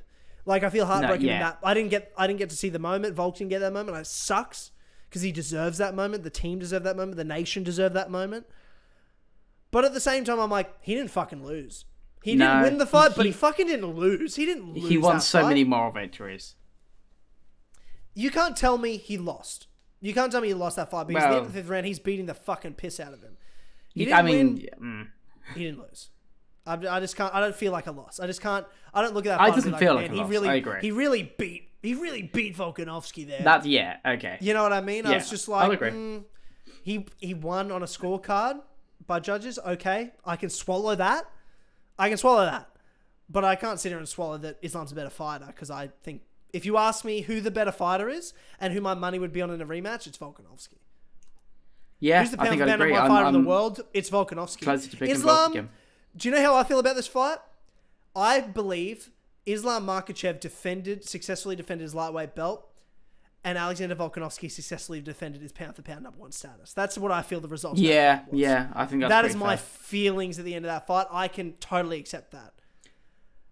But they're not going to do that. Idiot fucking losers are going to put Islam as pound for pound number one. Well, the thing is, right, Volkanovski came into that when Islam beat Oliveira, he came in and said pound for pound number one on the line. I get it. I think he was just trying to incentivize Islam to take that fight. Of course he was. But I'm talking is Volkanovski reality. Is Volkanovski pound for pound number two? Not a chance. No, absolutely not. That's not what pound for pound means. If you are the lightweight champion, if you're a bigger man and you almost lose to a smaller man, you're not pound for pound better than them. Yeah, right. Yeah. You're not pound for pound better than them. That's not what pound for pound means. No. No. He's not. Like, Alexander Volkanovski is the pound for pound number one fighter in the world, and Islam Makhachev is still the lightweight champion. I accept that. Like, put Islam up there with Derek Lewis. Like, Derek Lewis might knock him out. Is Derek Lewis pound for pound better than Islam? No, he's not, is he? No. Like, no. Yeah, 100%. I get what you're saying. No, I'm 100% on your side. I just feel like people don't understand what that fucking word means. Yeah, they're like, but he beat him, so that's what that means. I'm like, no, that's not what fucking pound for pound means. Yeah. That's quite literally not what pound for pound means. No, not at all. Yeah, but they weighed the same. Yeah, no, but they're not. They're not. They didn't weigh the same, did they? Because you put them on the scales walking into that octagon, they're not the same fucking weight. I guarantee you there's 15 to 20 pounds difference to Islam. Especially if you take into consideration what Dan Hooker reckons. Yes. Well, okay. Let's talk about that's come out in the last hour, or the last couple of hours. Dan Hooker didn't name names, so he may not be talking about Islam, but you'd have to think he is talking about Islam. Fuck off. Yeah, he was talking about Islam. Who else would like struggle to make weight like that, or struggle to rehydrate like that? Yeah. Fuck. Accusing Islam Makhachev of using an IV, hiring a nurse. He tweeted, "Dumb cunt thinks he can fly to Australia, hire a nurse, and give him an IV, and we won't find out. Cheating dog." I love that. Yeah. I'm. Oh no! No. Dan Hooker 6 minutes ago. He doesn't cheat. He doesn't win. 3 minutes ago, Islam is a cheat. Yeah. Okay. He said Islam. Then he was talking about it's early East Coast USA. It's hard to find out. Dan Hooker. Islam is a cheat. Accusing Islam of using an IV to rehydrate. Bro, that's a huge accusation. That's a huge accusation. It is big, eh? Dude, he's arguing. I don't think anything's ever. He's arguing he cheated a rule that is so much so a cheating move that you would be suspended for 2 years if you were caught by USADA to have done so. Yeah, that was one that I think. That's as much as doing steroids is. That's as long as doing steroids is. That's how big of an advantage that rehydration is. Yeah, for sure, 100%. And it's also the only like. I don't want to accuse Islam of doing it because I've got no way of knowing, and I'm. Whilst I can see it because those boys do struggle to make weight, and I don't trust this boy. I don't trust the boys. I don't trust those boys. I trust my boys. I don't trust those boys. But I can also totally see someone telling Hooker that and him going off on a fucking mad one, and maybe the information isn't super reliable. I can see that too. Yeah. So I'm not gonna try. Like, I feel like if we now say, "Oh, Islam cheated," it's such a cope. Yeah. I know what you're trying to say. But if he cheated, he cheated. But Gaz, if he cheated, he cheated. I'm not saying right now. I'm not sitting here saying Islam cheated 100%. Fuck that shit. I'm not saying that now, but I'm just saying if he cheated, he cheated. I want to know now. Now I'm like, I want to know the answer to this. I'm not going to sit here and be like, well, we'll never know, so let's not worry about it. I want to fucking know. Because that's fucked. Yeah, I want to know too. But until we do know, I'm just going to sort of have that in the back of my mind and be like, that's an asterisk onto that performance now. Yeah. Because these guys, you know, it's one thing if like Nate Diaz accuses you of cheating, you know? Yeah. The city kickboxing guys don't do that much. I've never seen them really like seriously accuse someone of being a cheat. No. So I feel like they've got to have been told something to make that claim. Yeah. And those boys, like, man, it's a fiery team, bro. We're a fiery bunch out here, bro. Like, they're passionate. And you see it and you don't just see it with the fans, you see it with the fighters. Like, you saw Izzy and Kai and Dan, Rob, all of them in the crowd, emotional about the performance from Volkanovski. Izzy, Israel Adesanya, was crying after the fifth round. Because he was just, like, that inspired by his teammate and the performance Volk put on. And you should be. Like, as a guy that's a huge star like Izzy is, but let's be honest, obviously a great fighter, world champion fighter, one of the greats, but not as great as Alex Volkanovski. No. Looking at him and being like, imagine being a world champion, elite of the elite, one of the biggest stars in the history of the sport, and your teammate's still better than you and inspires you. I love that shit, and I love that Izzy's not shying away from that. He never sits there and claims he's the pound-for-pound number one. He's literally like, Volk's a fucking pound-for-pound king. Like, he's inspiring. I'm like, I love that shit. I love that team dynamic, and those boys were so behind him. So, as much as the Australian crowd was, so I'm not surprised if there was a story like that came out that those boys are firing missiles publicly to say that Islam's a cheat, if they heard that. But Islam's going to be like, no, brother, like, no, it didn't happen. They don't know anything, and they'll just laugh it off, pretend like nothing happened.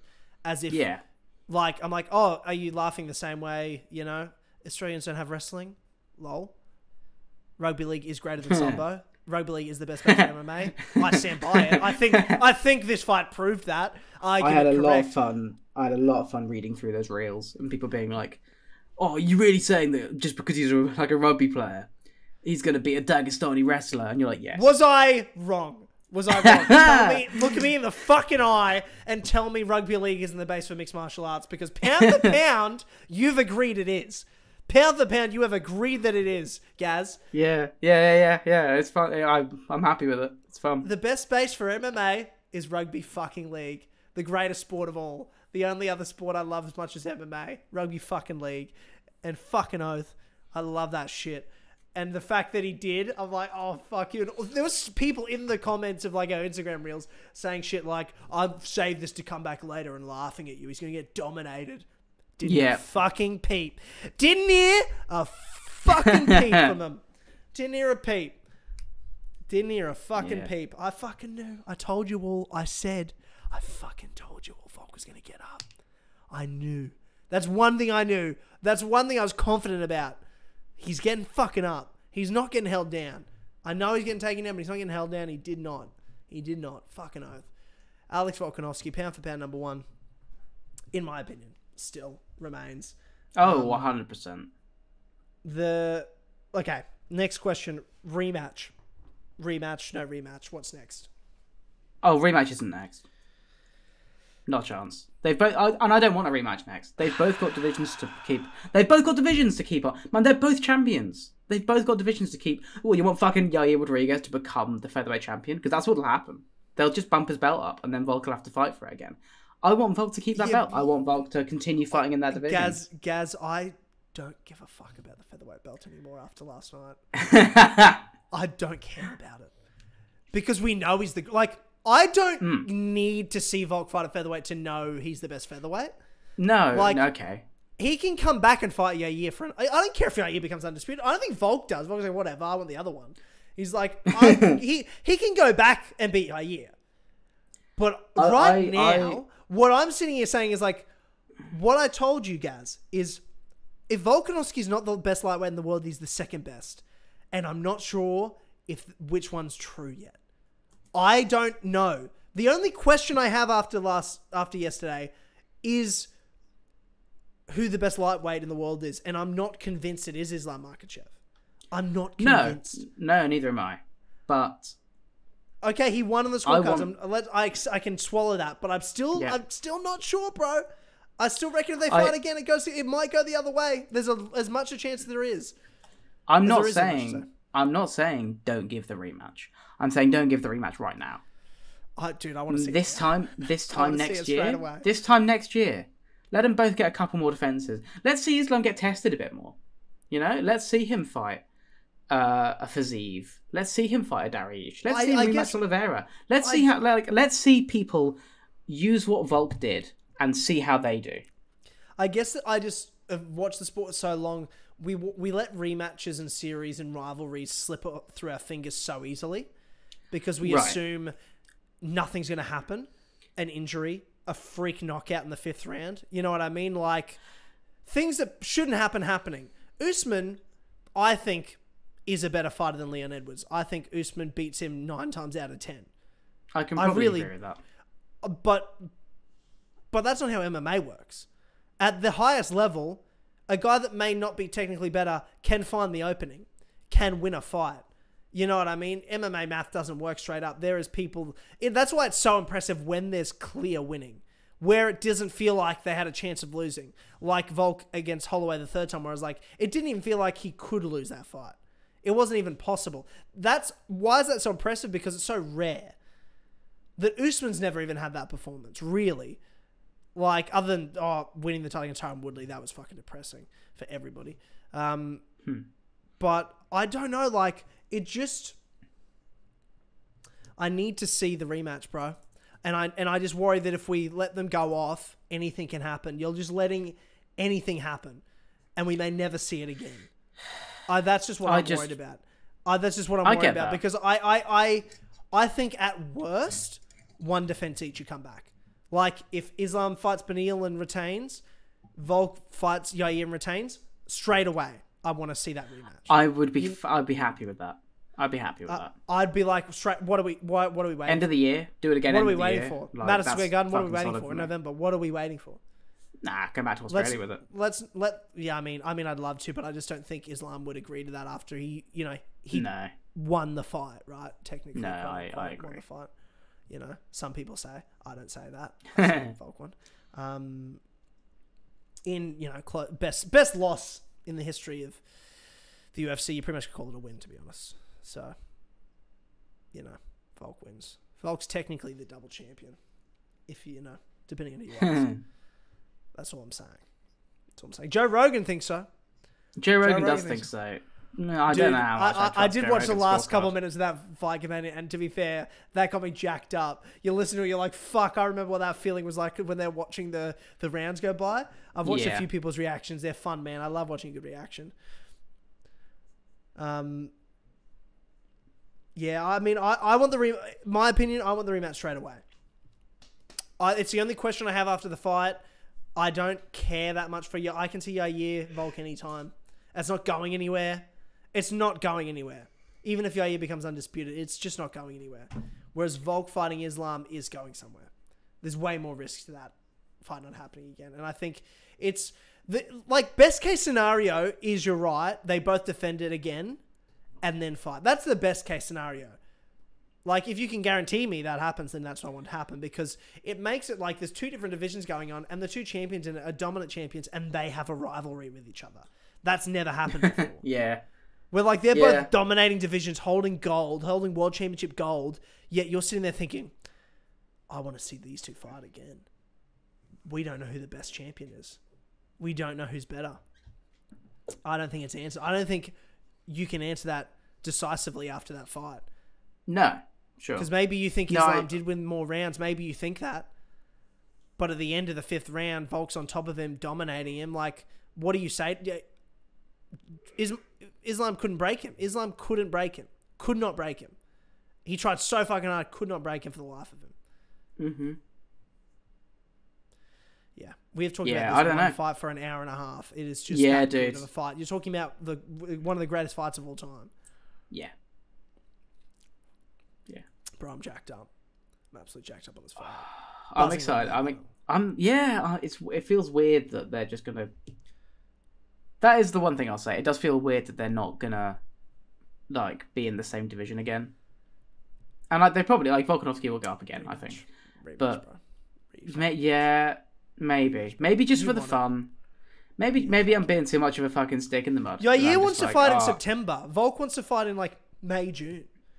Let Volk get a rematch and he fights Yair in September. Fuck is Islam gonna do it in May, June? I mean, if the money's right, I reckon that pay-per-view did pretty fucking well, bro. Oh, I reckon so too. Yeah, I'd love to see the numbers. I reckon it did really fucking well, bro. It felt like the world was watching that fight. It was terribly promoted, but it felt like everyone in the world except Dana White was watching that fight. That's what it felt like. Yeah. Him and his 7 fucking nerd friends were sitting around and watching Power Slap while the rest of the world was watching UFC 284. Mm-hmm. That's how it felt. Yeah. And I think there'd be some big money there on offer for both of these guys if they were to run it back. If that worked, you're right. It's Ramadan too, so it probably just can't happen. But Yair's saying September, and Volk's gonna want to fight before then,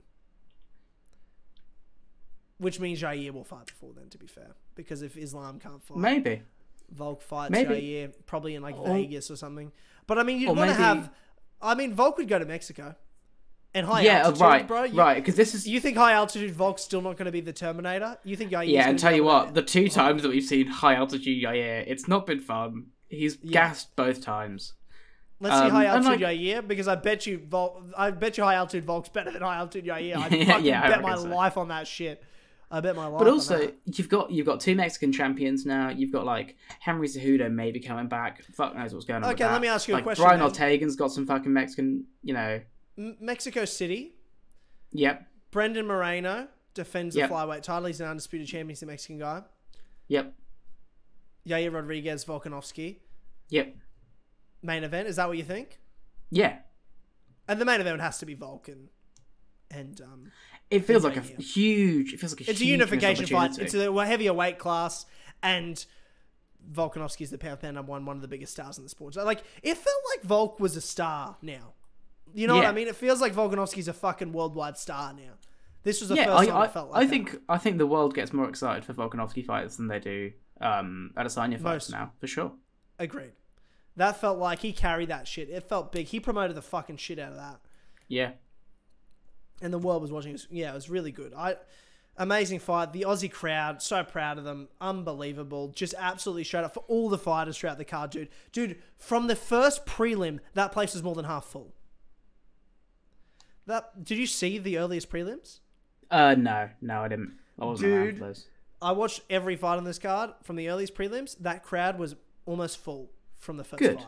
Good, because it really pisses me off when people buy a fucking ticket to the fights and then don't watch all the fights. Yeah, it's a long. I'm like, day, what are you doing? It's a long day, bro. It's a long day to sit in uncomfortable chairs. Oh yeah, but like if it's your fucking countrymen, you know, if it's like no, I'm with you. I do. I always like go, the UK, but I don't but the UK crowd casual fans didn't do that. I don't begrudge. Yeah, well, you're not the same. Some of us are built. No, clearly not. Some of us are built different. Clearly, yeah. Crowd's built different. Would you say? I'm only going to ask you this. I'm not going to answer this because you know my bias answer to it would be. But would you say? That Perth crowd, that Australian, and to be fair, yes, not just the hometown Perth crowd, because I promise you, and I know for a fact, half of that arena was not from Perth. Australia flew to that. So many people I know flew to that fight. Like, that was Australia. That was a travel moment. That was Australian fans. That was all the hardest core Australian MMA fans in that arena, not just Perth. That crowd. Was it the best crowd all time? Yeah, it was. Yeah, of course it was. Really? You think it's the best crowd of all time? I'd have to rewatch some, like, Dublin. I'd say yes, but I'd say at worst it's top 5 of all time. I can't think of anyone else, any other crowd that the had Paris that. crowd's amazing. Paris was good, but it wasn't that. No, Paris I was like, wow, that's good. Like the first Canada UFC can be London really good. Like Toronto. Toronto is notoriously badass of a crowd. I love a Toronto. Yeah, crowd. I've heard good things about them. Yeah. Like when you think of, Max Holloway won the interim featherweight title. Do her Choi Cup Swanson Hall of Fame fight was on that card. Like there was a sick card that happened in Toronto. I think it was 216. UFC 216. I might be totally off on that. No, not 216. Maybe it was 216. I don't know. Fuck. Anyway. I'm getting mixed up. No, 206. Oh, okay. And yeah, Toronto, Paris, maybe London in that first, but that London crowd in that first, like last year, that wasn't as good as yesterday. That wasn't like that Aussie crowd. That blew me away. I've been in some Aussie crowds, but that was the best one I've heard. That was crazy. That was absolutely insane. I was so proud. So proud of the crowd. Yeah, it was brilliant. We've been going for way longer than we were supposed to. Oh, yeah. I was not expecting to be this long. No, but I think, if any fight ever deserved us to sit here and talk about one fight non-stop for almost 2 hours, it's Islam Makhachev, Alex Volkanovski. Yair, very impressive. Very impressive. Did his job. Those body kicks were fucking gorgeous. Kept the distance well. Emmett had his moments, but Yair, super impressive, and showed what I think was the most impressive was the way he finished was off his back, which against Volkanovski is very impressive. Like, I'm not worried because we've seen Ortega off his back not be able to do it, but it's still something. It's not nothing. It's still concerning, yeah. Very if you're looking at it as a Volk fan. He felt like the better fighter throughout the fight pretty consistently. He did get dropped. Off a really good shot from Emmett, but it just felt like for the vast majority of that fight, Yair just had the edge. He was faster. He hit harder. He was more technical. He landed some incredible shots, and he just worked that body beautifully until Emmett had to take him down and was hurt and exhausted. And Yair was able to take advantage and lock in that triangle choke. Went for the armbar after putting his feet against the cage, and had to get his foot pulled out.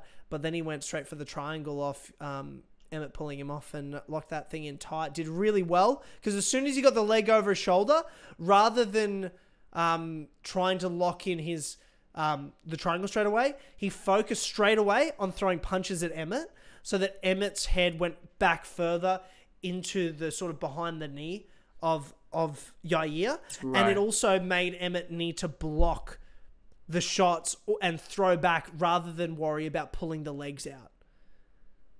Because straight away, what Emmett would have wanted to do is grab the legs and pull himself out of the triangle. But Yair straight away went for punches to make Emmett sort of tuck into it. And then it gave that opening for Yair to really pull that foot across and lock in the triangle choke. It was fucking beautiful. What do you think of Yair's performance? Yeah, I mean, I just felt pretty vindicated, honestly. I think it was basically what I said was going to happen. There wasn't much spinning, which was nice to see. Yeah. I mean, there was a little bit, but he wasn't as spinny as he normally is. I think clinical. I also... Felt clinical. It felt a little bit like Kai Kara France, Brandon Moreno too, in that he was using that left kick on Emmett because Emmett's whole thing is having a big right hand. And so if you can trap that right hand against Emmett's face or against his body, then... And it also just... Then obviously Emmett can't throw it. And also getting kicked in the hand by someone like Yair fucking hurts. Yeah, it does. Yeah, it does. And I really liked how he went, calf, body, head, really nicely. The leg kicks were fucking there all day. And yeah, I mean, Emmett just wasn't as much of a top player. He was as much of a top player as I thought he would be, which was not that much. He didn't do a great deal on top. Yeah, he was sort of able to keep himself. He was able to regain guard really quickly, really nicely. Yeah, there was something else I was going to say, but I can't remember what it was. That's right. We can roll through these now. Yeah, I'm happy to crack on with that. Very, very quickly, because I want to spend a quick minute on Jack Della, but Tyson Pedro, disappointed. Really disappointed. He's one of my favourite Aussie fighters. But I'm hearing whispers that he was really ill on the day, which he looked ill. Yeah, he went straight in an ambulance after the fight. So he was up on Instagram. Yeah, he was really apparently something happened to him that day in the morning, and he almost couldn't make the fight. And it looked that way because he didn't look. As soon as he was in there, even in the first round, he looked he still looked fast and stuff like himself, but his demeanor was I thought he looked nervous. I turned to Jared, I was like, I feel like he looks nervous. But then the further went on and how gassy he was, I was like, is this nerves or is this like he's ill? Like he's just unwell.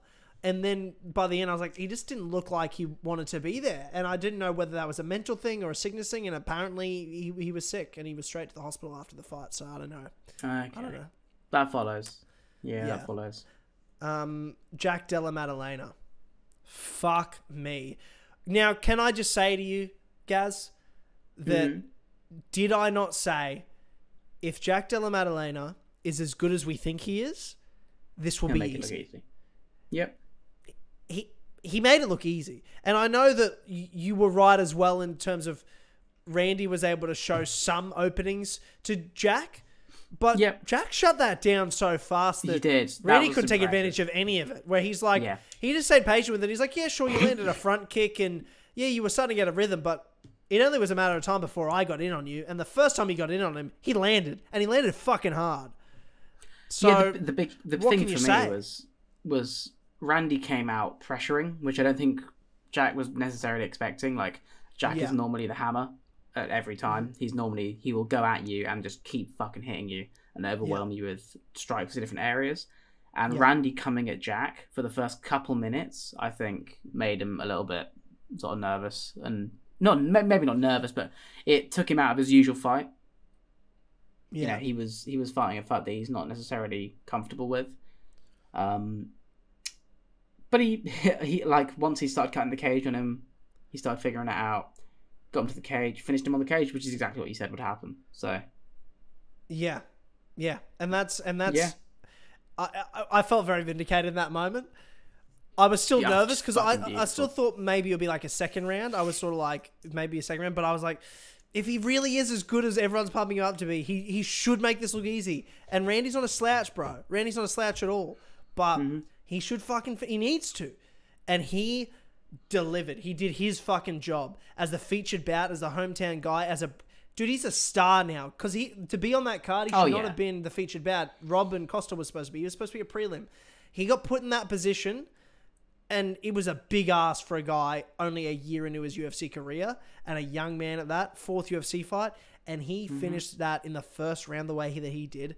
Dropped him, capitalized straight away, straight to the choke, looked strong on the ground. His fucking thighs, bro, I was like, dude, that's a thick man. That is a strong, fucking powerful... That's where his power comes from.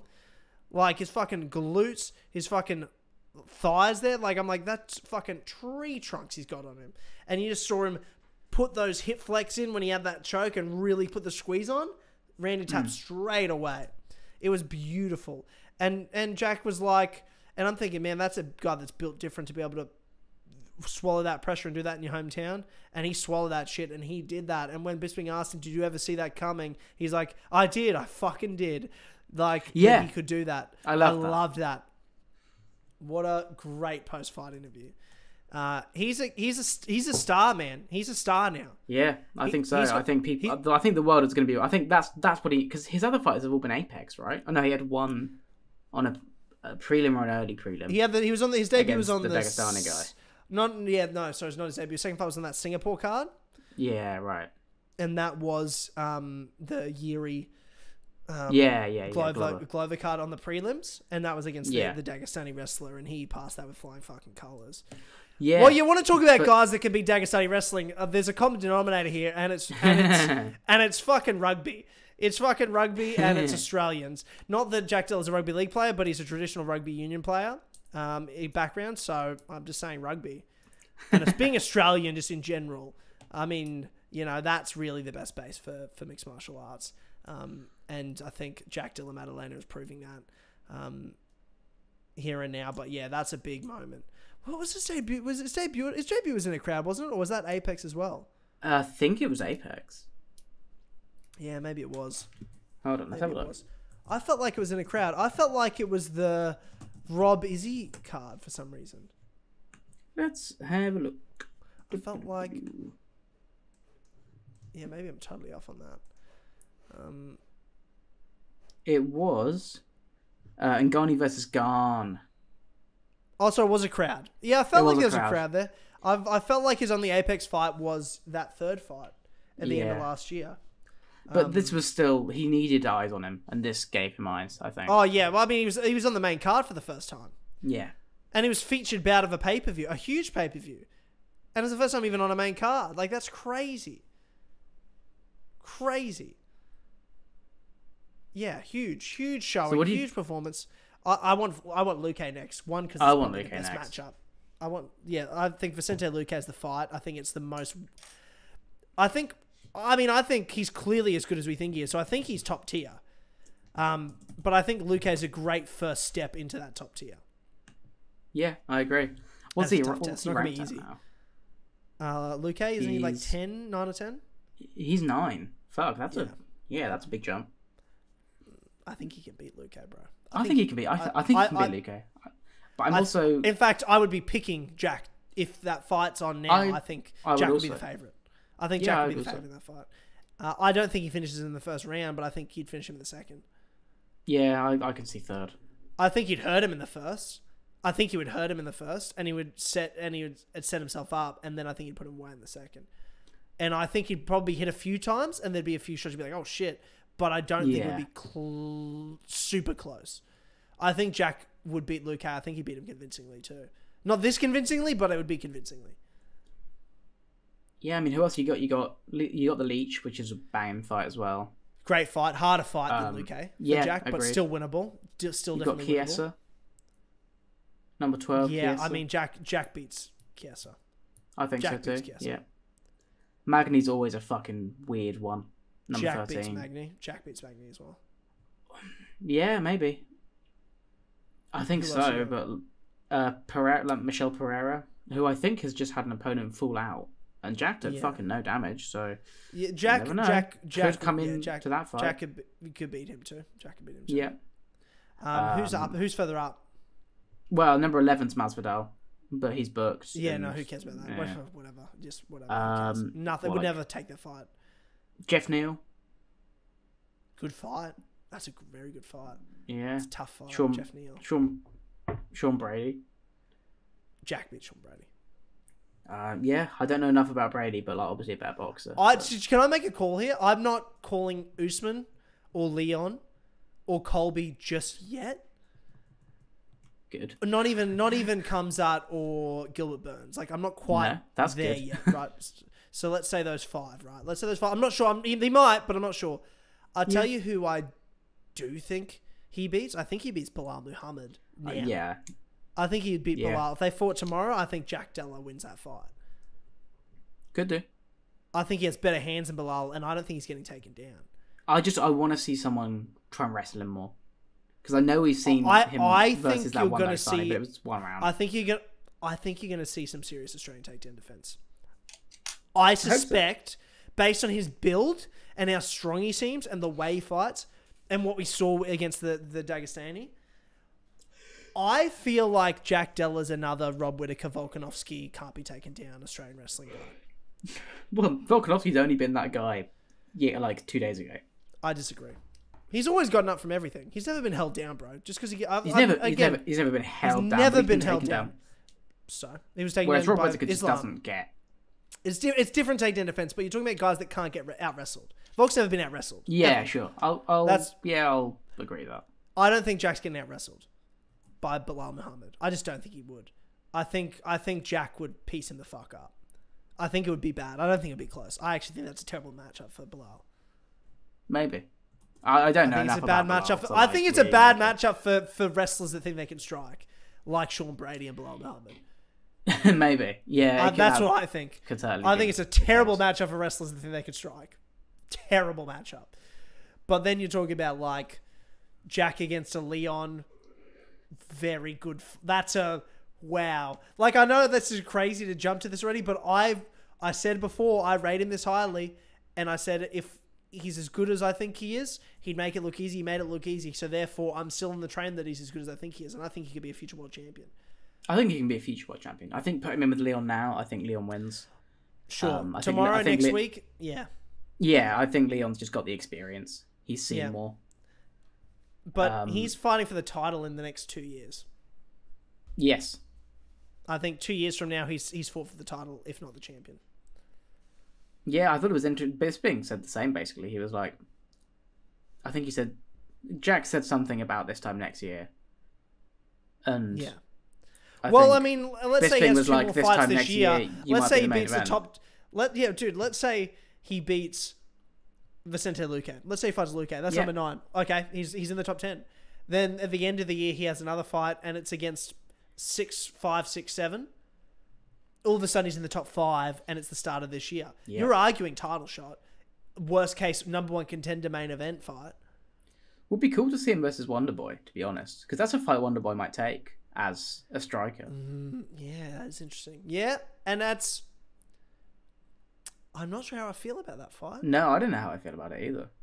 I could see Wonderboy putting on what Wonderboy does and just having it. Yeah. They're having the style and having the IQ and the experience, but I don't know. I also could see Jack really putting that young boy pressure on an older man. Yeah. You know what I mean? Like that, do you still have it gas tank on him?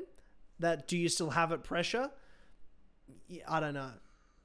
I don't know. Because I've seen Wonderboy both overcome those young guys, but also fall to them too. Like it's not impossible. Wonderboy can turn back the clock. Yeah, wow. Wow, okay. So let's talk about... The last point I want to talk about was coming back to Australia. I mean, I think we fucking earned it pretty well, didn't we? To come back. Yeah. Would you say, again this year, end of the year, a pay-per-view? Yeah, I mean, they've said they want to come back this year. Yeah. I think they'll probably do a different city. But... Oh, God, yeah, you have to do a different city than Perth. Dude, you got to do fucking... Oh, it'll be Melbourne. It hasn't been Sydney or Brisbane in so long. Can it please be Brisbane? It hasn't been Brisbane since Bigfoot and Mark Hunt fought. Dude, it's been like 12 years since there's been a Brisbane card, please, in my hometown, for the love of fucking Christ. But I'll take Melbourne. I'll take Melbourne or Sydney. But it's got to be one of those three. You can't do another one.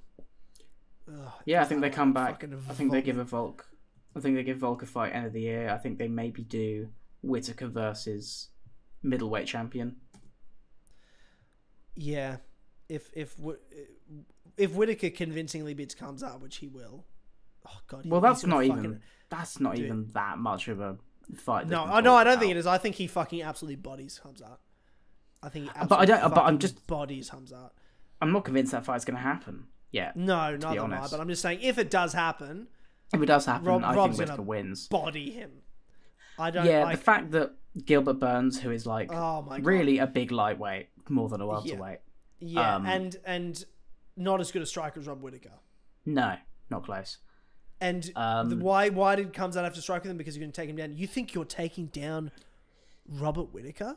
Well, he took Burns down. He just got to a point where Burns was Robert Whittaker's doing takedown defense things. is better than Gilbert Burns. Oh, 1,000%. But that's what I'm just saying. And he's a bigger, way bigger guy. What made Khamzat stand in that welterweight fight was Burns being tricky on the ground. Yeah, and he was like, true. I don't want that fucking smoke. Yeah. No, you're right. Whereas that jiu-jitsu is amazing.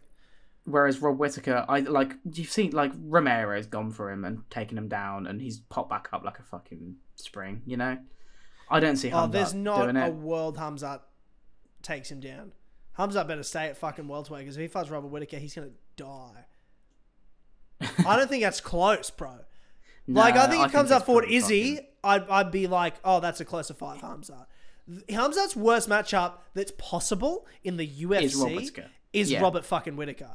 By a landslide, the worst stylistic matchup. So Khamzat calling for that, I'm like, please take that fight, because that is a hype train derail Rob can ride straight to a fucking title shot. You know what I mean? If he convincingly beat the piss out of Khamzat and knocked him out, you could be like, have him fight Izzy a third time. Or if it's Alex Pereira, there's no dispute you have that be the next fight. You know? Because Rob just needs to win one more fight, or just get injured, not have to fight. And if Alex wins, Alex is defenses against Rob, because you can't have anyone else fight for the title after Izzy other than Rob. And it's like, what else do you do? If Costa's refusing to fight Rob, all you have in front of you is Strickland and Khamzat. Oh, and as Rob said, they could have... Strickland goes in on a week's notice. They could have brought Strickland in to fight Rob, but clearly they had different plans for Rob. Well, that's what Rob thought.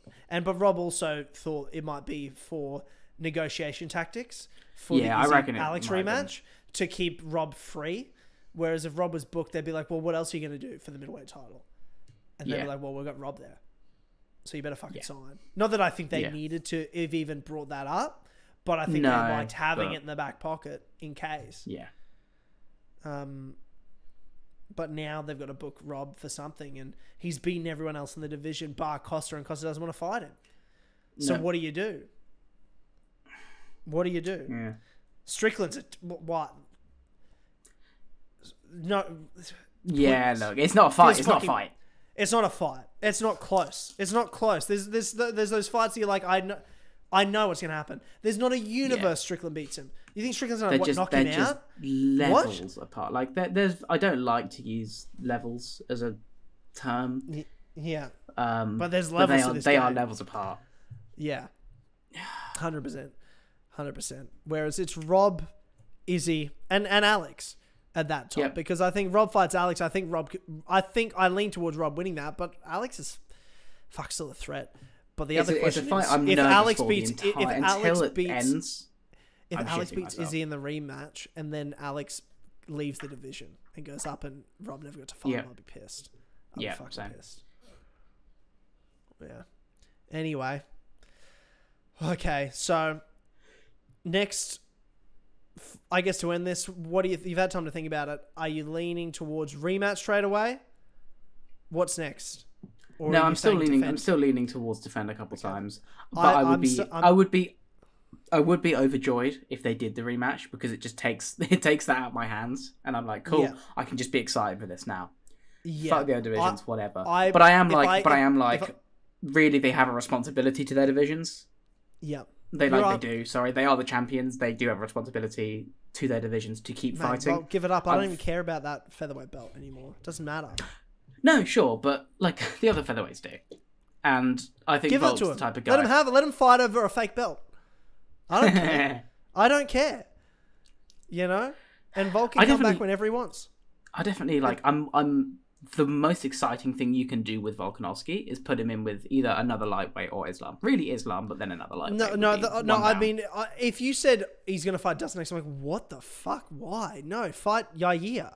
If you're not fighting Islam, you go back to featherweight. That's how I feel. If you're not fighting Islam, go back to featherweight. Yeah, I can. There's nothing else there. So that's how I feel about it. If he fights Yair next, cool. I'm fairly confident Alex is going to win that fight anyway. It's a tough matchup. Yair definitely has a chance. Definitely 100% has a chance. I do think Volk will grind him out and finish him. I just think Volk's too good in close. Yeah.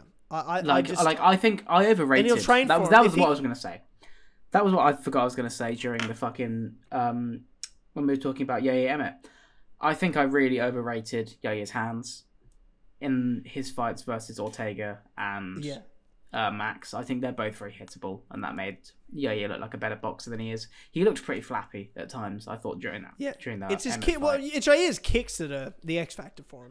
The way he throws kicks, the angle he throws kicks, and the way he can kick and throw a punch off of a kick, like it's crazy. Yeah, for sure. But he's clearly working on his hands. They are getting better, but I think I just thought that they were exponentially better than they actually are. Because he was fighting two very hittable people. Yeah, look, I still strongly lean towards Volk beating Yair. Yeah. It's definitely 100%. It's not a guarantee. It's not like a Korean zombie where you're like, well, we know where this is. This is a bit of a layout. Where I'm like, okay, I mean, I am intrigued. There's questions, and Yair could win, but I'm definitely strongly lean towards Volk. Islam fights Beneil Charles winner, whatever. Mm-hmm. Well, I think if Charles beats Beneil and Fiziev beats Gaethje, Fiziev gets the shot. Fiziev gets so I think there's a few angles there, right? But like, let's say most likely, let's just say for argument's sake, Beneil fights Islam defends the belt next. Beneil, Fiziev, whoever. They both defend once, rematch. That's what I want to see. Yeah, do it for Christmas. I prefer the rematch straight away, but worst case, I don't want to see multiple title defenses. Like if they both defended, I'm like, you have to have them fight again. I'm happy with one title defense. What the fuck are you doing if you're risking losing that rivalry and that rematch and that money fight when they've both gone and won their next fight? Like, Alex goes and wins another fight and he's straight back in there. It's like, he still looks unbeatable. It's an easier sell now that one of them has lost, which is weird. Like, it's an easier fight to sell now. Because the guy that lost looks like he can definitely win. Yeah, exactly. Like, you can be more confident picking Volk now. Whereas... Before, picking Volk was based on like him improving in a lot of areas, without. If the betting line came out tomorrow for the rematch, who's the favorite? I think. Islam's the favorite. Do you reckon? Islam's the favorite. I reckon the punter would jump on 150. Volk quick. Yeah, it would be super close. It'd be tight odds. Well, not a 3-1 like it was.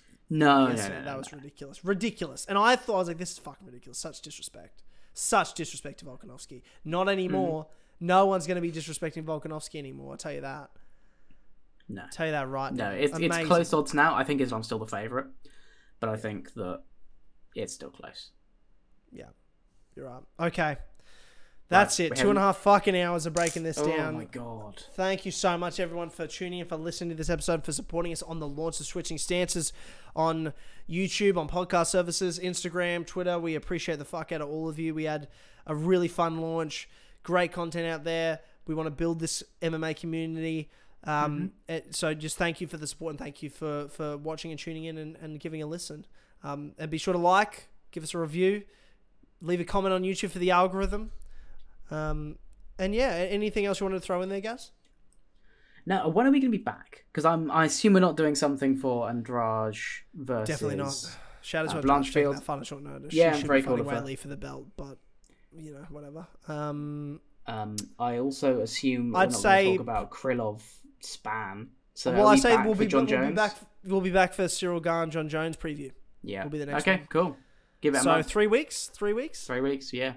3 weeks we'll be back for, unless there's some like big news. If something happens between now and then that's like episode worthy. Yeah, we can always do a half hour, Yeah, it definitely won't be as long as this, but we could do a shorter episode in maybe a week or two, depending on big news. But otherwise, we'll be back in 3 weeks to preview John Jones, Cyril Gane for the heavyweight title, which is obviously a very big fight, very big card.